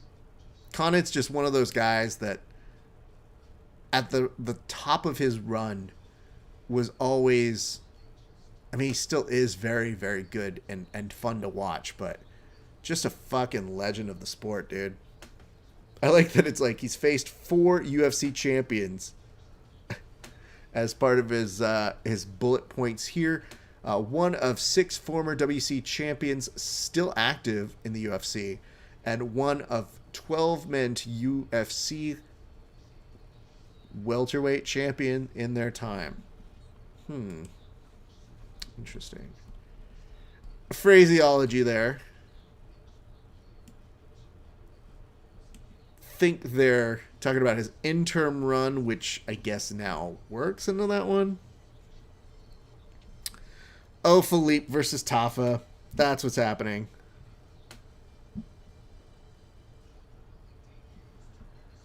All right, tell me who you guys got for this next fight coming up.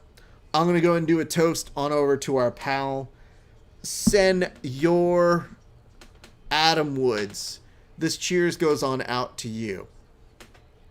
So Adam Woods goes back years in the WWE. I mean, years. You would have to look up all the records that have information about who and what he has done for the company. But he famously was one of the people who told the WWE, hey, listen, I think you should give that Kurt Angle a push. So I'm just saying, there was a lot of 3 eyes being used at that time and age. So cheers to you for making sure that they gave him the props that he deserved. Teddy Tort says, I feel like the WC championships aren't given the credit they deserve. Yes.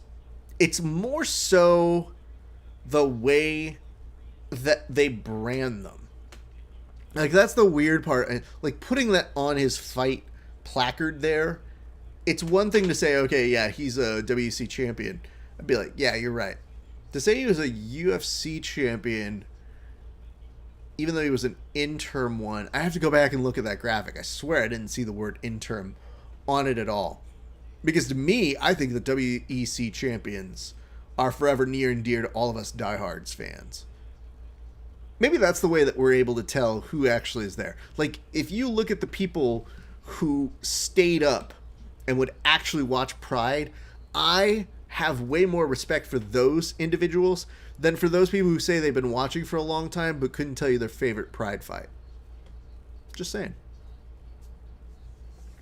They put it out there like it was the B League. Same with Strikeforce. So, how do I explain this? Yes, because you're never going to give more credit when you're the big dog. I'll give you a pro wrestling example because that's what I'm good at doing. You know when Sting came from WCW to WWE and you thought, oh, it'd be interesting to see how he'll integrate into the WWE. He is iconic for being the guy they couldn't sign from WCW. In what world do you think Sting is going to go over the WWE guy? It's not going to happen. It's not to say that WCW wasn't putting on the UFC or even the WWE at that time. They were their own company that had huge ratings that still to this day have not even been met by most organizations. But to put it on the same level as the WWE is like, no, can't do that. It's kind of the same thing with the UFC saying like, yeah, sure, we purchased the rights for WEC, and we also have absorbed Strikeforce. But, those guys were just kind of champions. But they're very selective as to who and what they use those things for, because the WEC is one of those things where they kind of mention with Dom Cruz in his reign. That's fine. But you will notice that Strikeforce is never important unless you talk about DC. Then it's suddenly like he beat millions of people that were amazing. Christopher James Velez says, you know what? I miss like the IFL. I like the dual style competition. I think the IFL is still crazy as fuck in terms of what it was doing. Like, those times were insane when you go back and look at it. Like, even having a one-night tournament to me is still absolute batshit crazy. But would. It says Adam Woods here. I also have the same body type as Justin Tafa with just the tattoos missing. Sure. What is up, D Stoner? AKA Don Stoner, AKA friend of the show, Don Stoner. How you doing, fam? Hope you're doing good. We're just watching us some UFC on ABC Uno. Very excited to see how this plays out here tonight. All right, who do you guys got on this one? Do you have Tafa or do you have Felipe? In the comment section, you go.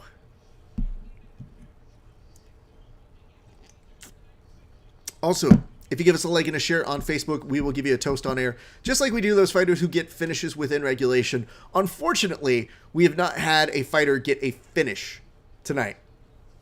Does that change in this next fight? Who's to say?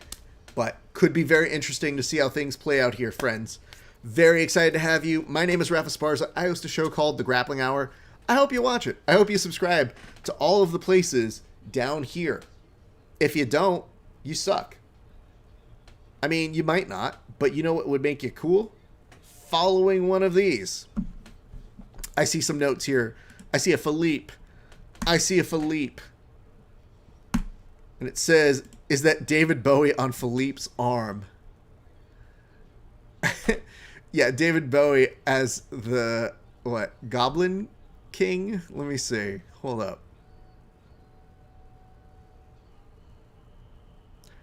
I'm going to need a moment to verify. I love David Bowie.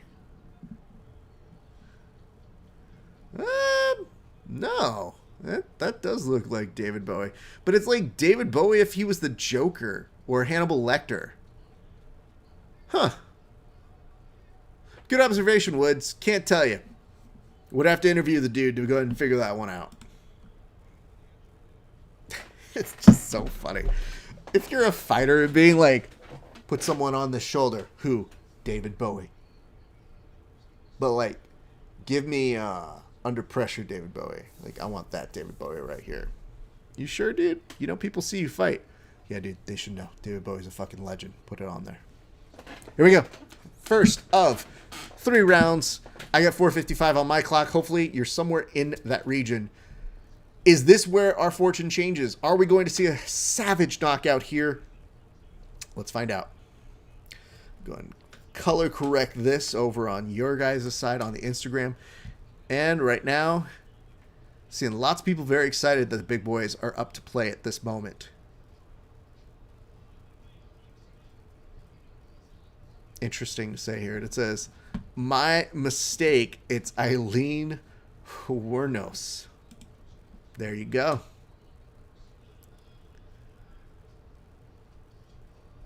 It is kind of nice to get a tattoo that goes all the way around the body like that, because it does kind of, at least from a camera trick, make it very difficult to discern if you've really done some cardio lately. I may have to steal that trick.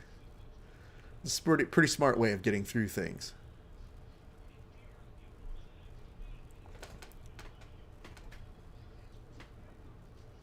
Good kick. Starting off by Tafa, who is in the blue trunks. Connects on Felipe. Much against the wishes of some of the folks who are in this. Felipe catches a kick and then kind of puts his hands out as to suggest, what is that? Is that all you bring into the table right now? Goes over, right hand looking very solid. Does not connect fully, though. But that form looks good.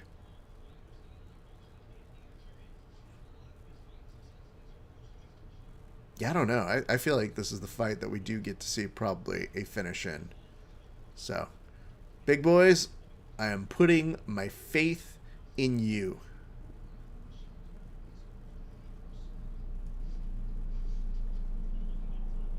And right now, things are going pretty well, all things considered. Just in terms of, like, both these guys just filling each other out, not too much on the pacing. The fact that they're still keeping their gas tanks in check tells us that we could probably be getting a little bit longer of a striking sort of exchange between the two as we go later into the round. Tafa continuing with a couple of these kicks, takes a moment, steps back, comes back in, charges with a right hand.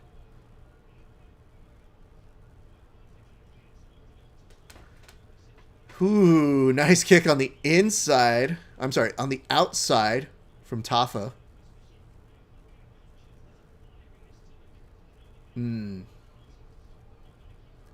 Felipe coming in. 2 overhand rights. It's interesting, both of them standing so far out of the range, due in part to, I believe, respect for one another's punching ability.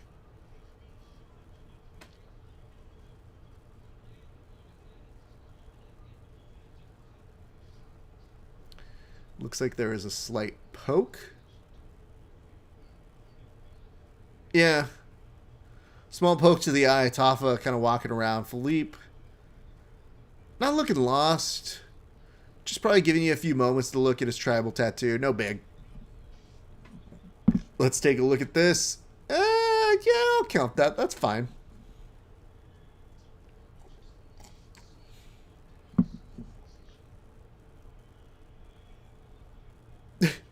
Felipe just looking around. Like, what the fuck do I need to do now? Are we ready to do this? Herb having a chat with both the gents. And they go back.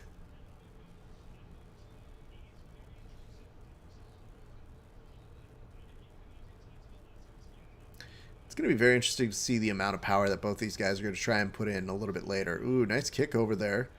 Tafa getting it in, very nicely done.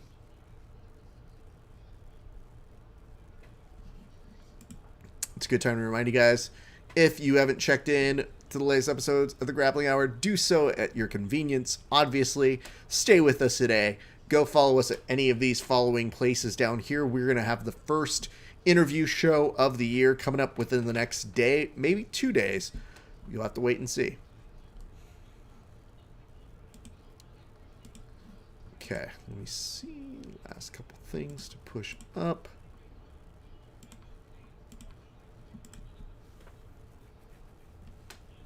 $50 left to go in round number 1. A little bit of a tepid start, but still, even with a little bit of hesitancy between both of these gents, the kicks look very strong and promising for Tafa. What's up, BJJ Engineer? Thank you for joining. Hope you're having a great day.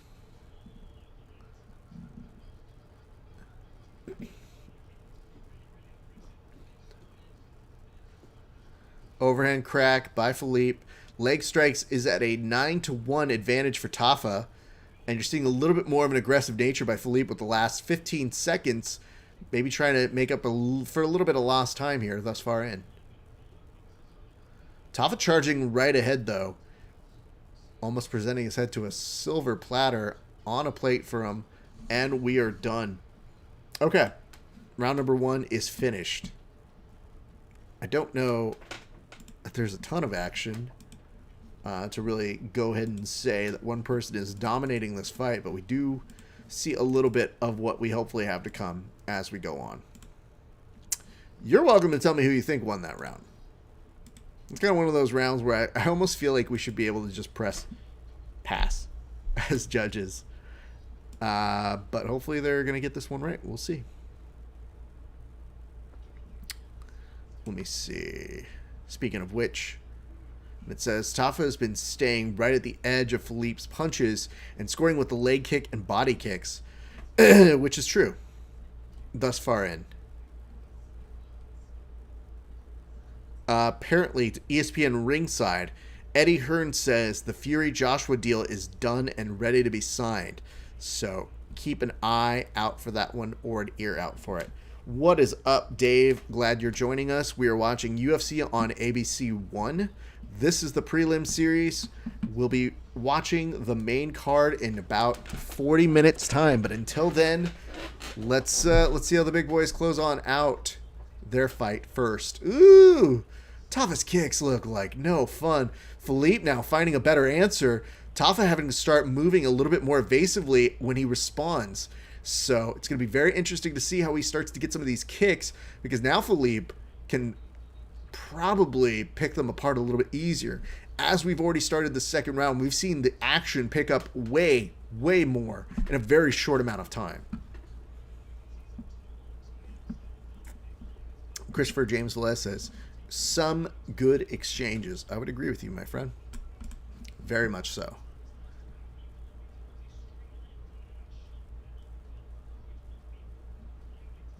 Yep. And they're picking it up all over. They're already giving compliments to how Felipe is starting to come out way more aggressive in this round. I would have to agree. Especially if he knows that some of those leg kicks are coming in. There was like a little bit of a signal where he said, okay, I know if he's going to kick like this is kind of where I'm going to want to go. And very nice push away. Like, Tafa didn't even try to switch levels or at least try to stuff the takedown. He just shoved Felipe the other way. Like, imagine as a human being, a bull chasing you, and then you just go, no.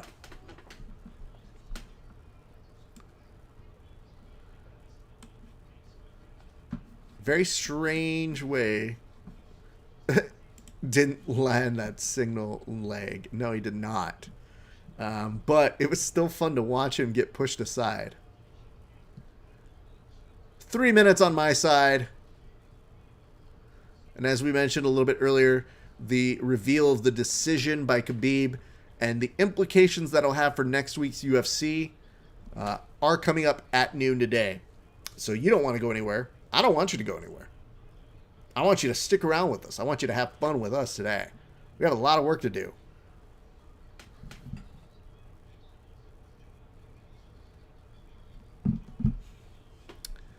And already, he's looking pretty good in terms of how things are going, though. I mean, Felipe, all things considered, seems very on the money. Ooh! Felipe gets a really good crack on Tafa right there. And that's the thing is like Felipe's form may not be as good as Tafa's, but he does connect on areas where they do matter. Part of it might be the way that Tafa feels that he can read some of these strikes. Just saw a note that said body kick. Yes. Yes, indeed. Teddy, how are things going for you down in Instagram land? Is this helping you get your fix in? Another warning about the fingers was something that just happened right then and there. Don't forget that earlier this week, Conor McGregor was given a preview in his interview. Ooh, let's hold on that thought for a second here. Felipe's starting to go to work on Tafa against the cage right now. Tafa looks like he might be trying to hold the line. Woo! Now, Tafa's in trouble, dude. Christopher James Les says, laying the punches on. Absolutely, dude. Oh, no. This is not the fun part. This is what you don't sign up for in the UFC. Yeah, man, good to have the live updates. Just making sure you're alive. I mean, I still get the same people viewing with or without you. I would like to make sure that you are still alive. Otherwise, I got to call the authorities. Like, it's the whole thing, man. 40 seconds left to go in round 2. Tafa maybe back with us. It is hard to say. And don't forget, next week, we're also going to have the UFC debut of Mike Chandler, which should be very fun to watch. Ooh, Tafa returns. Good uppercut, and then an exchange right there. Ooh, like a backhand he just connected with, too. Holy shit. MMA Fighting just said both big men getting busy in round 2. It looks like the third round could decide it. I mean, that's kind of how fights work. So, yes, that is exactly right, MMA Fighting. The third round could be important. All right, how'd you guys have that one scored? I would have to say that both gents have 1 round apiece. That's just my little opinion here. You guys may be similar or different in where you are. And it says, great fight. I think Felipe has that round. And that comes to us from Christopher James Velez.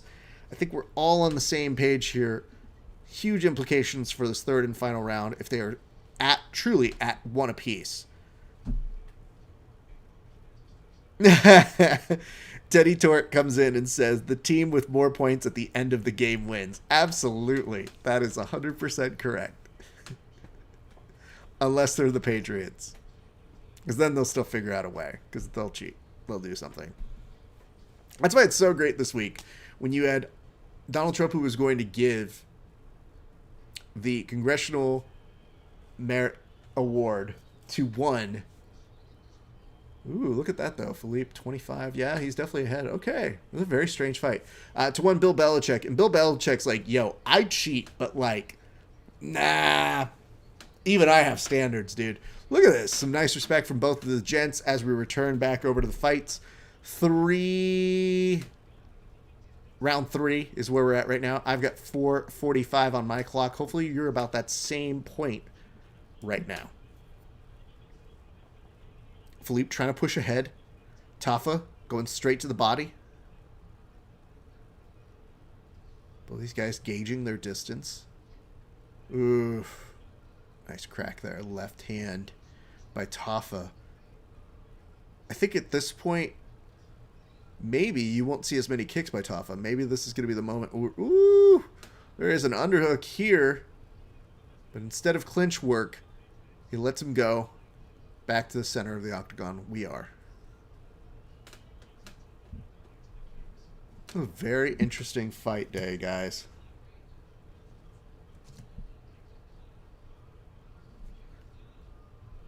Let me see. Hopefully you guys are actually still with me on the sound.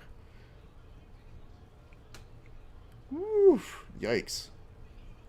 Somebody just shared a video with me. My apologies on if that disrupts any of the sound on the Instagram. If not, then things are going just as per usual.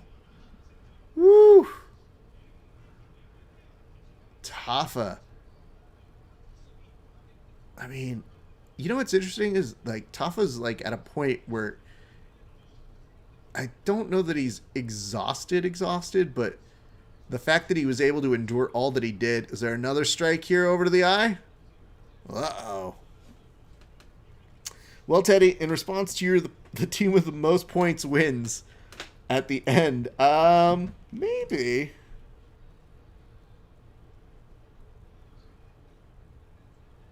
Or maybe not. We're going to have to see how this is going to go. Just saw a damn it here. Oof.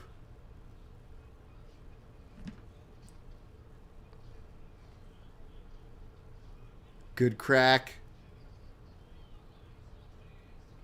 We got 3 minutes of work left here to see. It's going to be a tough fucking round to score, dude. Ah, damn it for the eye poke. That's kind of what I thought. I wasn't sure if I missed a deduction, but yes, very much damn it for the eye poke. Tafa now resorting to pushing over Felipe against the cage, holding him up right there.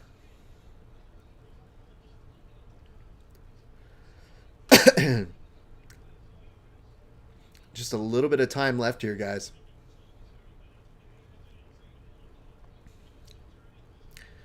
Two minutes left. Tafa just pretty okay with just keeping him up against the cage.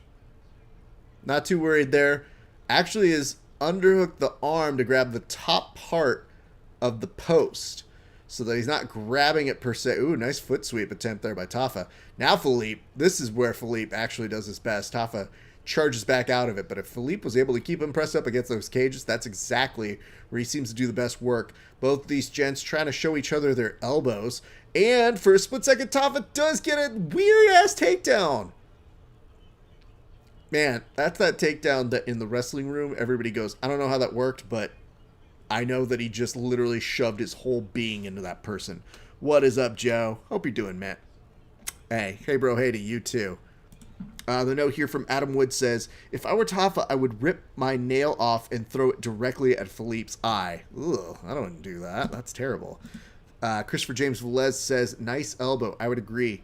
Yes, we are currently watching UFC on ABC 1. History about to be made. ABC about to have its very first telecast of mixed martial arts ever.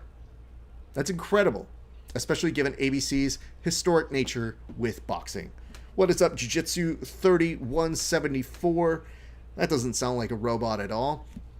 We're gearing up for that. We have one prelim that is left here on the undercard, and then they go to the main card. In addition to all of these things, we're also going to hear the result of the weird-ass meeting that Dana White and Khabib Nurmagomedov had yesterday. So that has implications for that division. We will give those informations or those news items to you. Holy fuck, between these two. They're going for it with the last 30 seconds here. Felipe and Tafa just letting hands fly wildly. There is no blocking. There is no head movement. It is literally just absorbing shots. And they now make it to the end of the fight. Congratulations to those two gents for putting on a fun way to end their fight. And there's cheers that are happening in the arena right now. This is one of the first events that we are having with fans back again.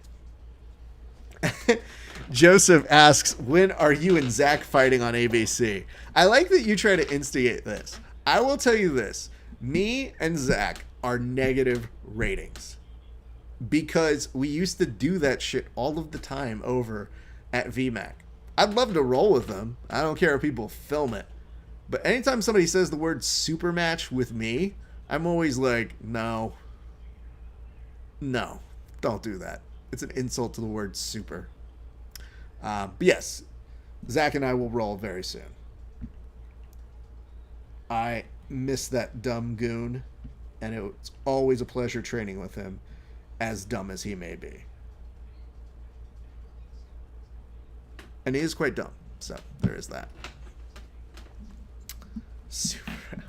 What I would tell you guys is, tell me who you thought won that in the comment section. And I would tell you this, Joe, it's a shame you've left because we miss you out here in California. We hope things are going well for you on over. I think it's Nashville is where you're at right now. Don't quote me on that. I know it's somewhere in the South.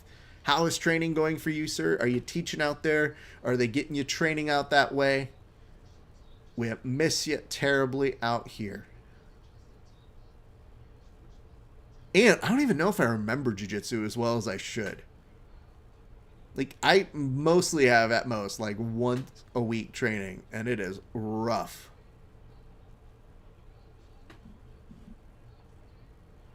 So your results, Carlos Felipe does defeat Justin Tafa via split decision, 29-28, 28-29, and 29-28. Good for him, man. He is now apparently talking shit at the camera. Oh, no, sorry. He's just being Brazilian. Very, very hard to delineate that sometimes. A lay of chili peppers? Yes, that was actually the previous name of the red hot chili peppers. Didn't really fly as well, but in Hawaii, that cover band is amazing. Killer, and yes, absolutely, dude. It's good to see that. I'm glad you are out there and teaching. When you come back here, you're definitely going to have to come train with, sir. It has been far too long, and you and your dumb guard and ridiculous... Oh, yeah, you're also lifting things. That's cheating in jiu-jitsu. Everybody knows that. But yes, you and your ridiculously large limbs where you can try darsing people, and you're like one of the few people who has a really good spider guard that I think I tell people. I'm like, yeah, most people's spider guard sucks, but yours is pretty good. Bantamweight bout is about to close us on out here for the prelim coverage. Just to let you know who those two people are, it's Wu Yanin versus Joseline Edwards. I will take who you guys have in the comment section.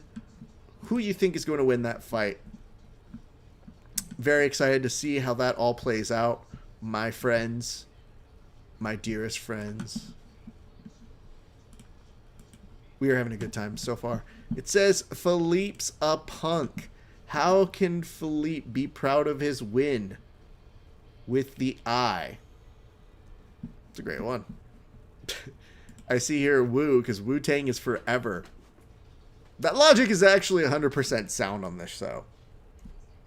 I don't want to pretend like we have any weird false ideas of imagination that works for us.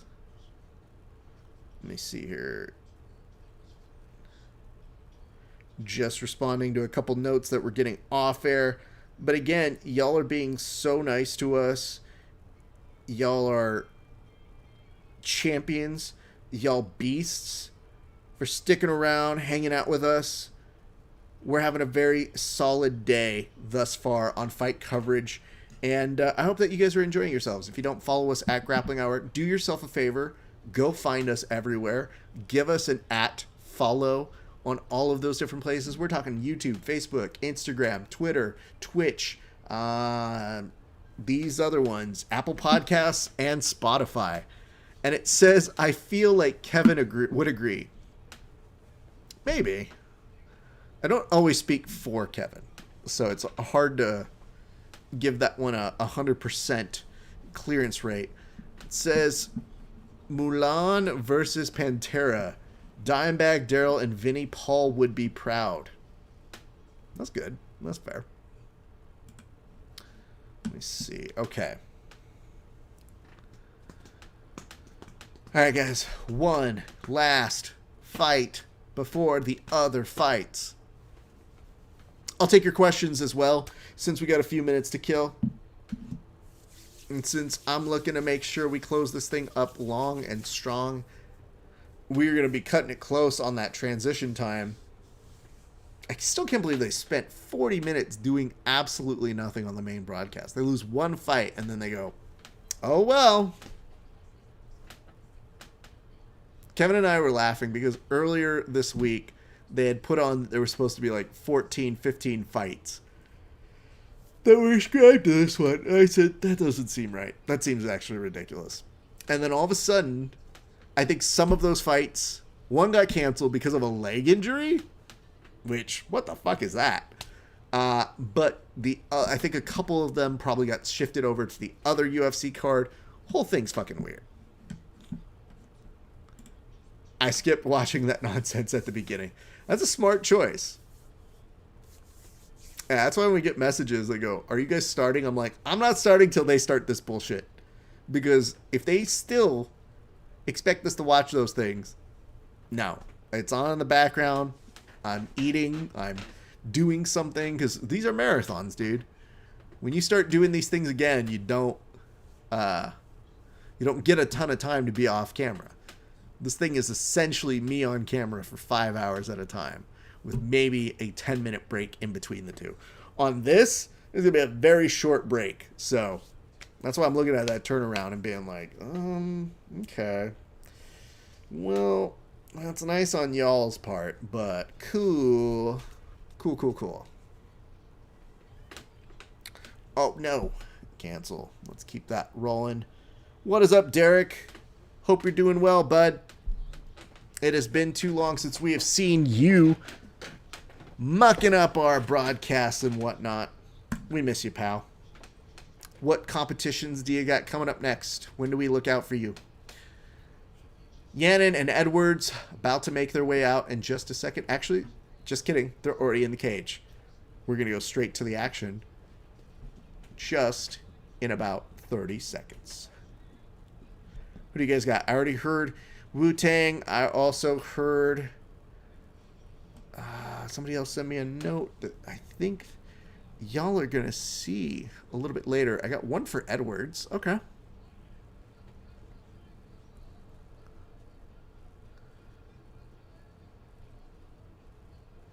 I guess the question is, are you the type of person that goes out to the center of the octagon when they call you? Or are you the type of person that's so dialed in that you stay exactly where you are? It says a lot about you, I think. Although Wu's kind of almost dancing in place, and that's highly endearing. Jason Herzog is your referee. We're about to go. The next 3, 2, 1, and we're still not there. He's still double checking. Go. Round number 1 of 3. Here we go. Wu is in the white and Edwards is in the red.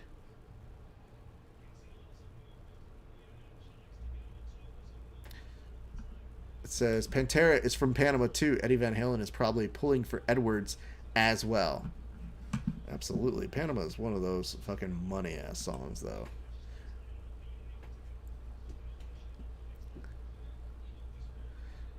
Wu with a kick to the body. Edwards with a punch to the body. Almost like a scrap version of a strike. Edwards about to make this look real nasty in a few seconds here.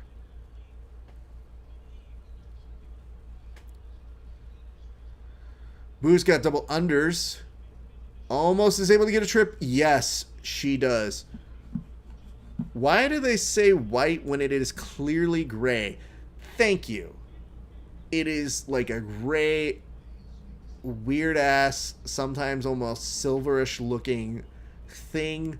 It bugs me. I think it's just because they go, you don't want to say they're in the silver trunks. You don't want to say they're in the gray trunks. But like, yeah, I always feel like they're way more of a gray or silver. Yeah, I'm with you there.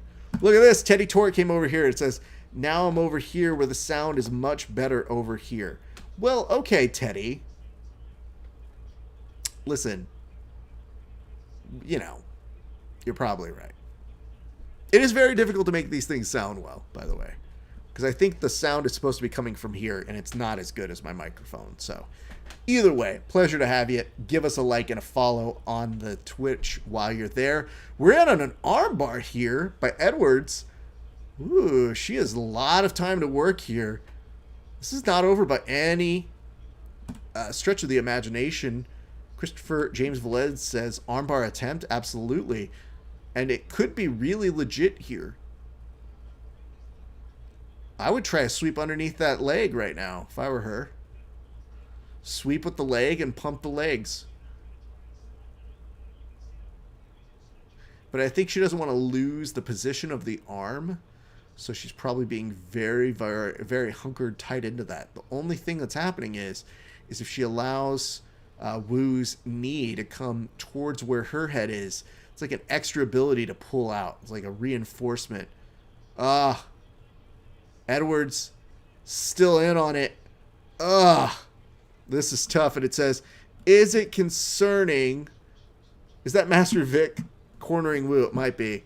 Jordan Jitsu says, nobody's taking grappling advice from you, Jordan Jitsu. Oh, Jordan Jitsu. It's like nobody taking Bitcoin advice from you. You're welcome to do whatever you want, free world, but maybe it might come to help you. Or probably not, because, you know, probably need to get back on your therapy if you're not talking about your Bitcoin. Saw that joke. It's very funny and true. Here we go.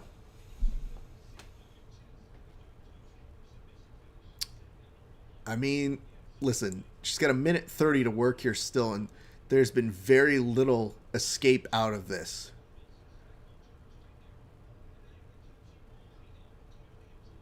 Yeah, she's going to let it go. And I think she might be a little tired from all of that. Understandably so, but yeah, I mean, Wu has a mission on her and has already worked a pass here. That is not the time you really want to feel exhausted. No, Wu's trying to take her arm now. Eek. Instead, she was opting for a crucifix for a split second, now goes on over to the back, and it says, I feel her elbow is almost out. Nice up kick. It gets better from there, kid. Woo! Nice. Look at that. Edwards, out of instinct, comes right back up and now is going to make Wu pay for it. She's starting to lay in some strikes here. Has the back mount. Grabbing the arm. Maybe she just needed that little minute to go and get her wits about her again. But, man, most people would be in trouble letting somebody pass that easily up on top. Instead, now, with 11 seconds left to go, Wu is covering up. Is going to turn right back into her. What is up, Art? Hope you're doing very well today. Nice elbow to the face, and we are out of the time for the first round. Woo! And Edwards are fighting right now. Sorry, I meant to do that joke earlier, but the action got really good, so what are you gonna do? Disney Cruises! Because your Corona can't spread fast enough on its own. Also, that's when you make your kids like sleeper cell agents. Like, you make them biochemical weapons when you do that sort of shit. And it says that was the best grappling exchange of the whole prelims so far. True. There hasn't been much grappling yet. So I think it's kind of like a weird compliment to get. Feel like somebody coming over and telling you, Raph, you had the best grappling of that whole event. We were the only guys grappling. Exactly. Oh, man. I mean, it does oddly fit to have Eminem as the background of a Conor McGregor, because it's the shit that you know that gets white people really excited. There you go. 455, round number dose. A lot of Media Row is commenting on the fans being back. It seems like Media Row missed the fans being back more than anybody.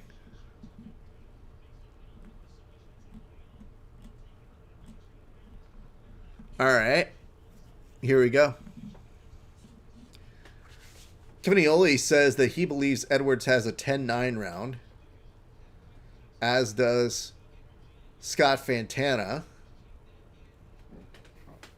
Sure, yeah.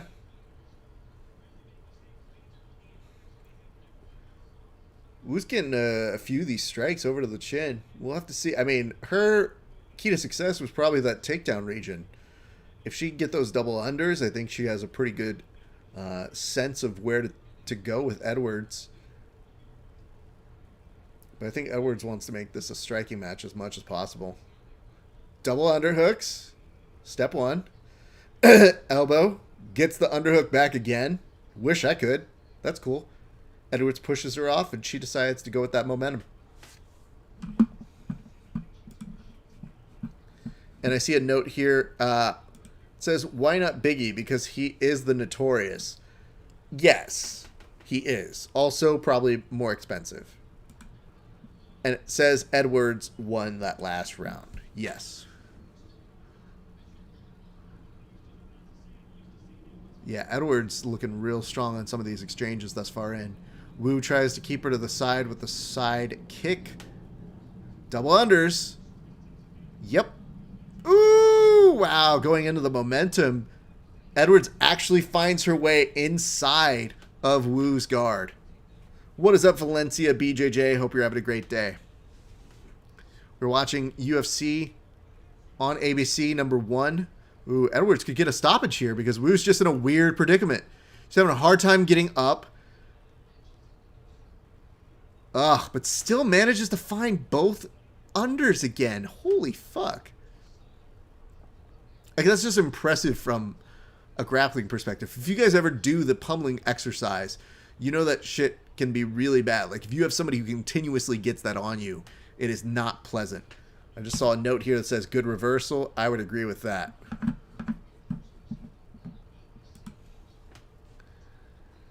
.215 left to go in round number 2. Overall strikes, Edwards is leading 39-9.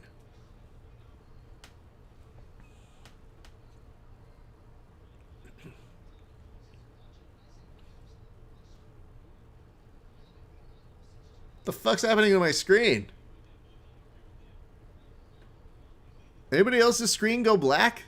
Like, I just hear the audio. Oh no! Edwards just tripped and then double up kicked her. What a weird series of events. You get a black screen. When it does return back, all of a sudden you see Edwards trip and then do a double up kick to find her way back into the fight.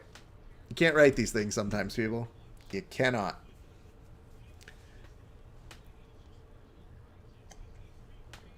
Ugh.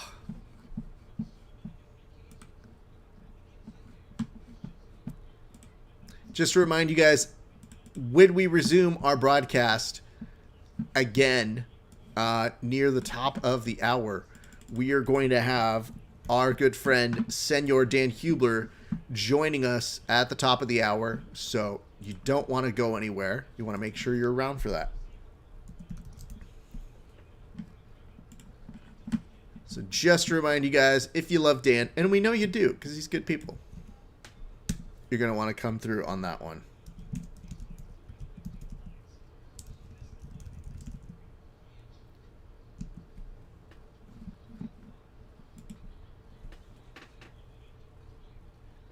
It says, is Wu's background? Yes. Okay, yeah. Sweet. All right, last 19 seconds of round number 2.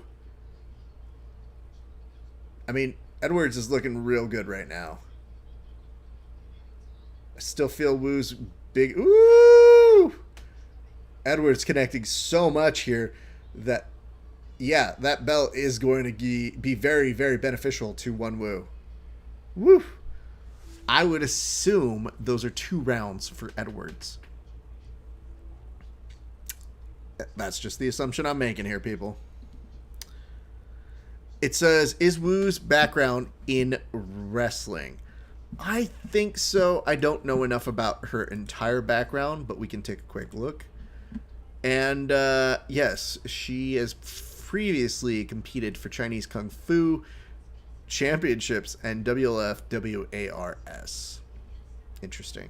Talks a little bit about her early career, but if you look at her wins, she has 1 armbar win, a whole bunch of TKOs, 2 armbar wins, most of it coming by way of submission, or I'm sorry, by knockouts. So I don't know that she's necessarily a wrestler by proxy, but that is very interesting to see how many of those fights have kind of resulted in that manner. So, good time to remind you guys, here's what's happening. When we finish here with the result on this fight, we're taking a short break, and then we're going to resume with the broadcast right back here on Grappling Hour on all of those properties, except for Instagram, where we will then be on the Verbal Tap version of Instagram. So, at Verbal Tap Cast, or any one of these properties, you'll see us back on in probably like 5-6 minutes.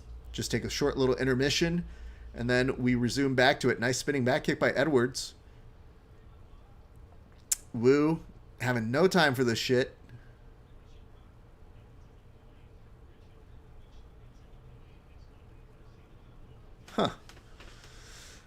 Don't love Wu just kind of blindly looking around here. She is not the person that you want to be doing this to. Edwards is way too crisp with some of these strikes.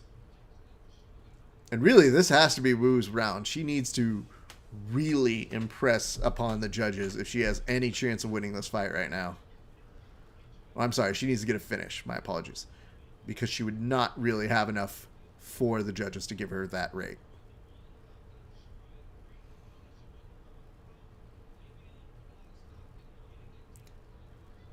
Nice. Good couple steps there between the two ladies. It's kind of a good way to go ahead and end the card. I'm glad that it kind of picked up steam as we went along. But day started off very rough. And we ended up getting our way to a fight. It's all things considered. I mean, Tafa and Felipe was a good fight. A lot of people will have their differences on how that all went down. The eye pokes definitely never looked really fun on any part of that. But we've got a lot of very, very interesting things to look at.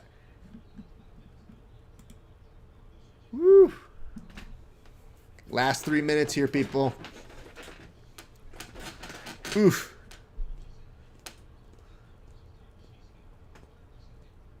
Just exhausting to be putting up that much time. When you especially spend that much work from a dangerous spot.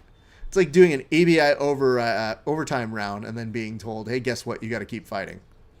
Now we're going to do some stand-up. Good inside kick by Edwards.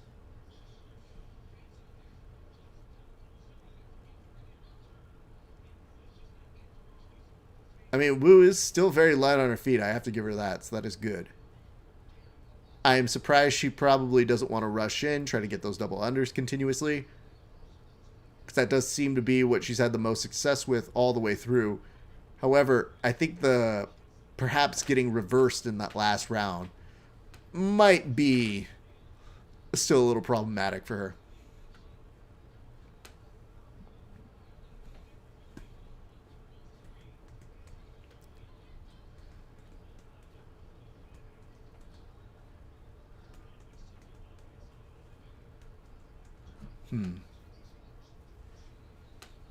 I mean, Edwards is on the hunt, dude. She is literally chasing after Wu this entire time.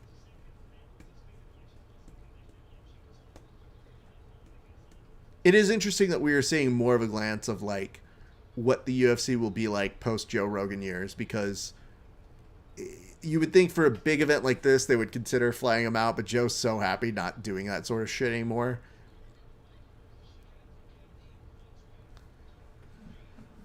It says Wu needs to engage. What is she doing? I think Wu just kind of... I think she might be mentally done. And that's an unfortunate aspect to that fight game, but I don't know that she's really wanting to do anything other than just get by. Oof! And Edwards does not want any part of it. Staying right on top of her. I mean, Edwards wants this cheers. You could tell that. Nice. It was a good combination there by Wu. But even looking at some of the way that like Edwards is putting on these kicks without a ton of power, she's just kind of like, yo, I don't even feel like I need to put in more work. I've already won the fight.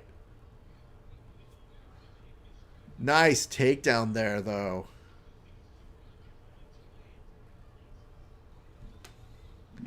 Last 5 seconds. Think this is pretty self-evident here. Who got the win on this one? All right. Let's do some closing up nature. We're going to take a momentary break. We'll be back with more action. So, hey, what's up, Marlon? Good to see you, bro. I want to make sure that you guys all know we're going to come straight back here on @GrapplingHour on all of those places except for on Instagram. We're going to go to the Verbal Tap Cast page after we talk with Dan Hubler at the top of the event. I look forward to seeing you guys. I'm super stoked. It has been a great day for grappling. We'll see you back in a few minutes. Peace.